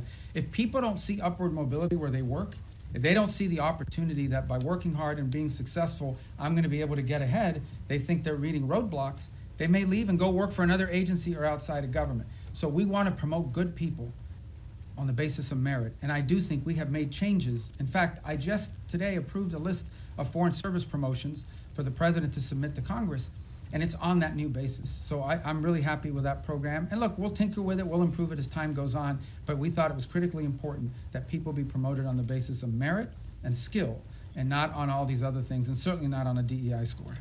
Thank you. Thank you, Mr. Yeah. Secretary. Given that the Brown University and MIT shooter entered the U.S. with a diversity visa and Secretary Noem has since paused the program, is the State Department looking into considering pursuing permanent changes to the green card system, like changes to eligibility rules? Well, I haven't had a chance to talk to her. I know they suspended that program because they want this. And the reason why you suspend this program is not because you argue everybody who came in under that visa is a bad person and is going to shoot a place up. It's because you want to determine whether there's something in the vetting of that program that's insufficient. Is there a systemic problem in how those decisions are made that needs to be addressed? So I think it's wise to suspend a program until you understand whether there's a deficiency in the program. So you just had a guy that came in through a certain route. You suspend the program to figure out whether something that came up in the interview process should have been a red flag but wasn't identified, so you can fix that before you restart the program. So I would imagine that's the process we're going to go through as well. Okay, yes, sir. Thanks, Mr. Secretary. Thanks for all your time here today. An issue I believe is close to your heart, Cuba. Is it the policy of the United States to seek regime change in Havana? And should we see the developments that are going on right now with Venezuela, the U.S. policies, as part of an effort to bring down the communist government? Yeah, and if I may briefly, do you stand by your statement earlier this year that nobody has died from U.S. aid cuts? On your first point, I think it's not just the policy of this administration. I think every administration would love to see a different type of situation in Cuba. Cuba's a disaster. It's a disaster. It's not just because they're Marxists and because they're terrorists. They're incompetent. These are incompetent people, and they've destroyed that country. On the second point, I'm very proud of the changes we've made in foreign aid. Just yesterday, the day before, we are, I think before the end of this year, going to enter into over 50 compacts, health compacts with different countries around the world. Understand the way this used to work. We used to go to a country and say, we're going to give you a bunch of money for your healthcare programs. And then we would go out and hire some NGO in Northern Virginia or whatever. They would take their 60% cut off the top for administrative aid. They would take another 20%. Before you knew it, just a portion of that money was even reaching these countries. In many cases, many of those countries, it is true. I heard somebody whisper that's not true. It is true. In many of these countries, the governments didn't even know how much money was being spent. We are now entering into government-to-government compacts with these governments. And the compacts are the following. Not only are they provided assistance, but they are being provided a plan to build up their own self-sustainment and their own abilities internally. So that in the long term, these countries need less aid because they can now do it for themselves. Some countries may take 5 years, some countries may take longer, but we're very proud of that, and the countries are very excited about that. I'm also very excited about humanitarian aid. It's interesting, nobody, you guys didn't pay a lot of attention to this, but this happened. In Jamaica, got hit by this hurricane. And everybody, I saw some articles, this is going to be a disaster, the U.S. humanitarian response is not going to be good. It was excellent. Perhaps one of the best humanitarian responses in recent memory in terms of what we were able to bring very quickly to bear in assistance to them, led by our embassy, but also led by the region. And by the way, it was also very helpful that we had a lot of military assets in the region that were able to assist in that as well. We recently had an event in Sri Lanka. Again, we were able to very quickly provide assistance, the assistance they needed.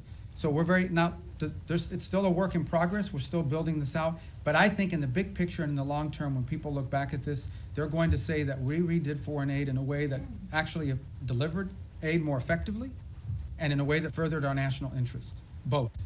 And a lot of it driven from the embassy level. The amount of control and power and influence that our ambassadors and our embassies will now have to help shape how foreign aid looks like in those individual countries is much greater today than it was when you had USAID sitting alongside them almost as an independent branch that oftentimes took actions completely divorced, completely separated from our broader foreign policy. Yes, sir.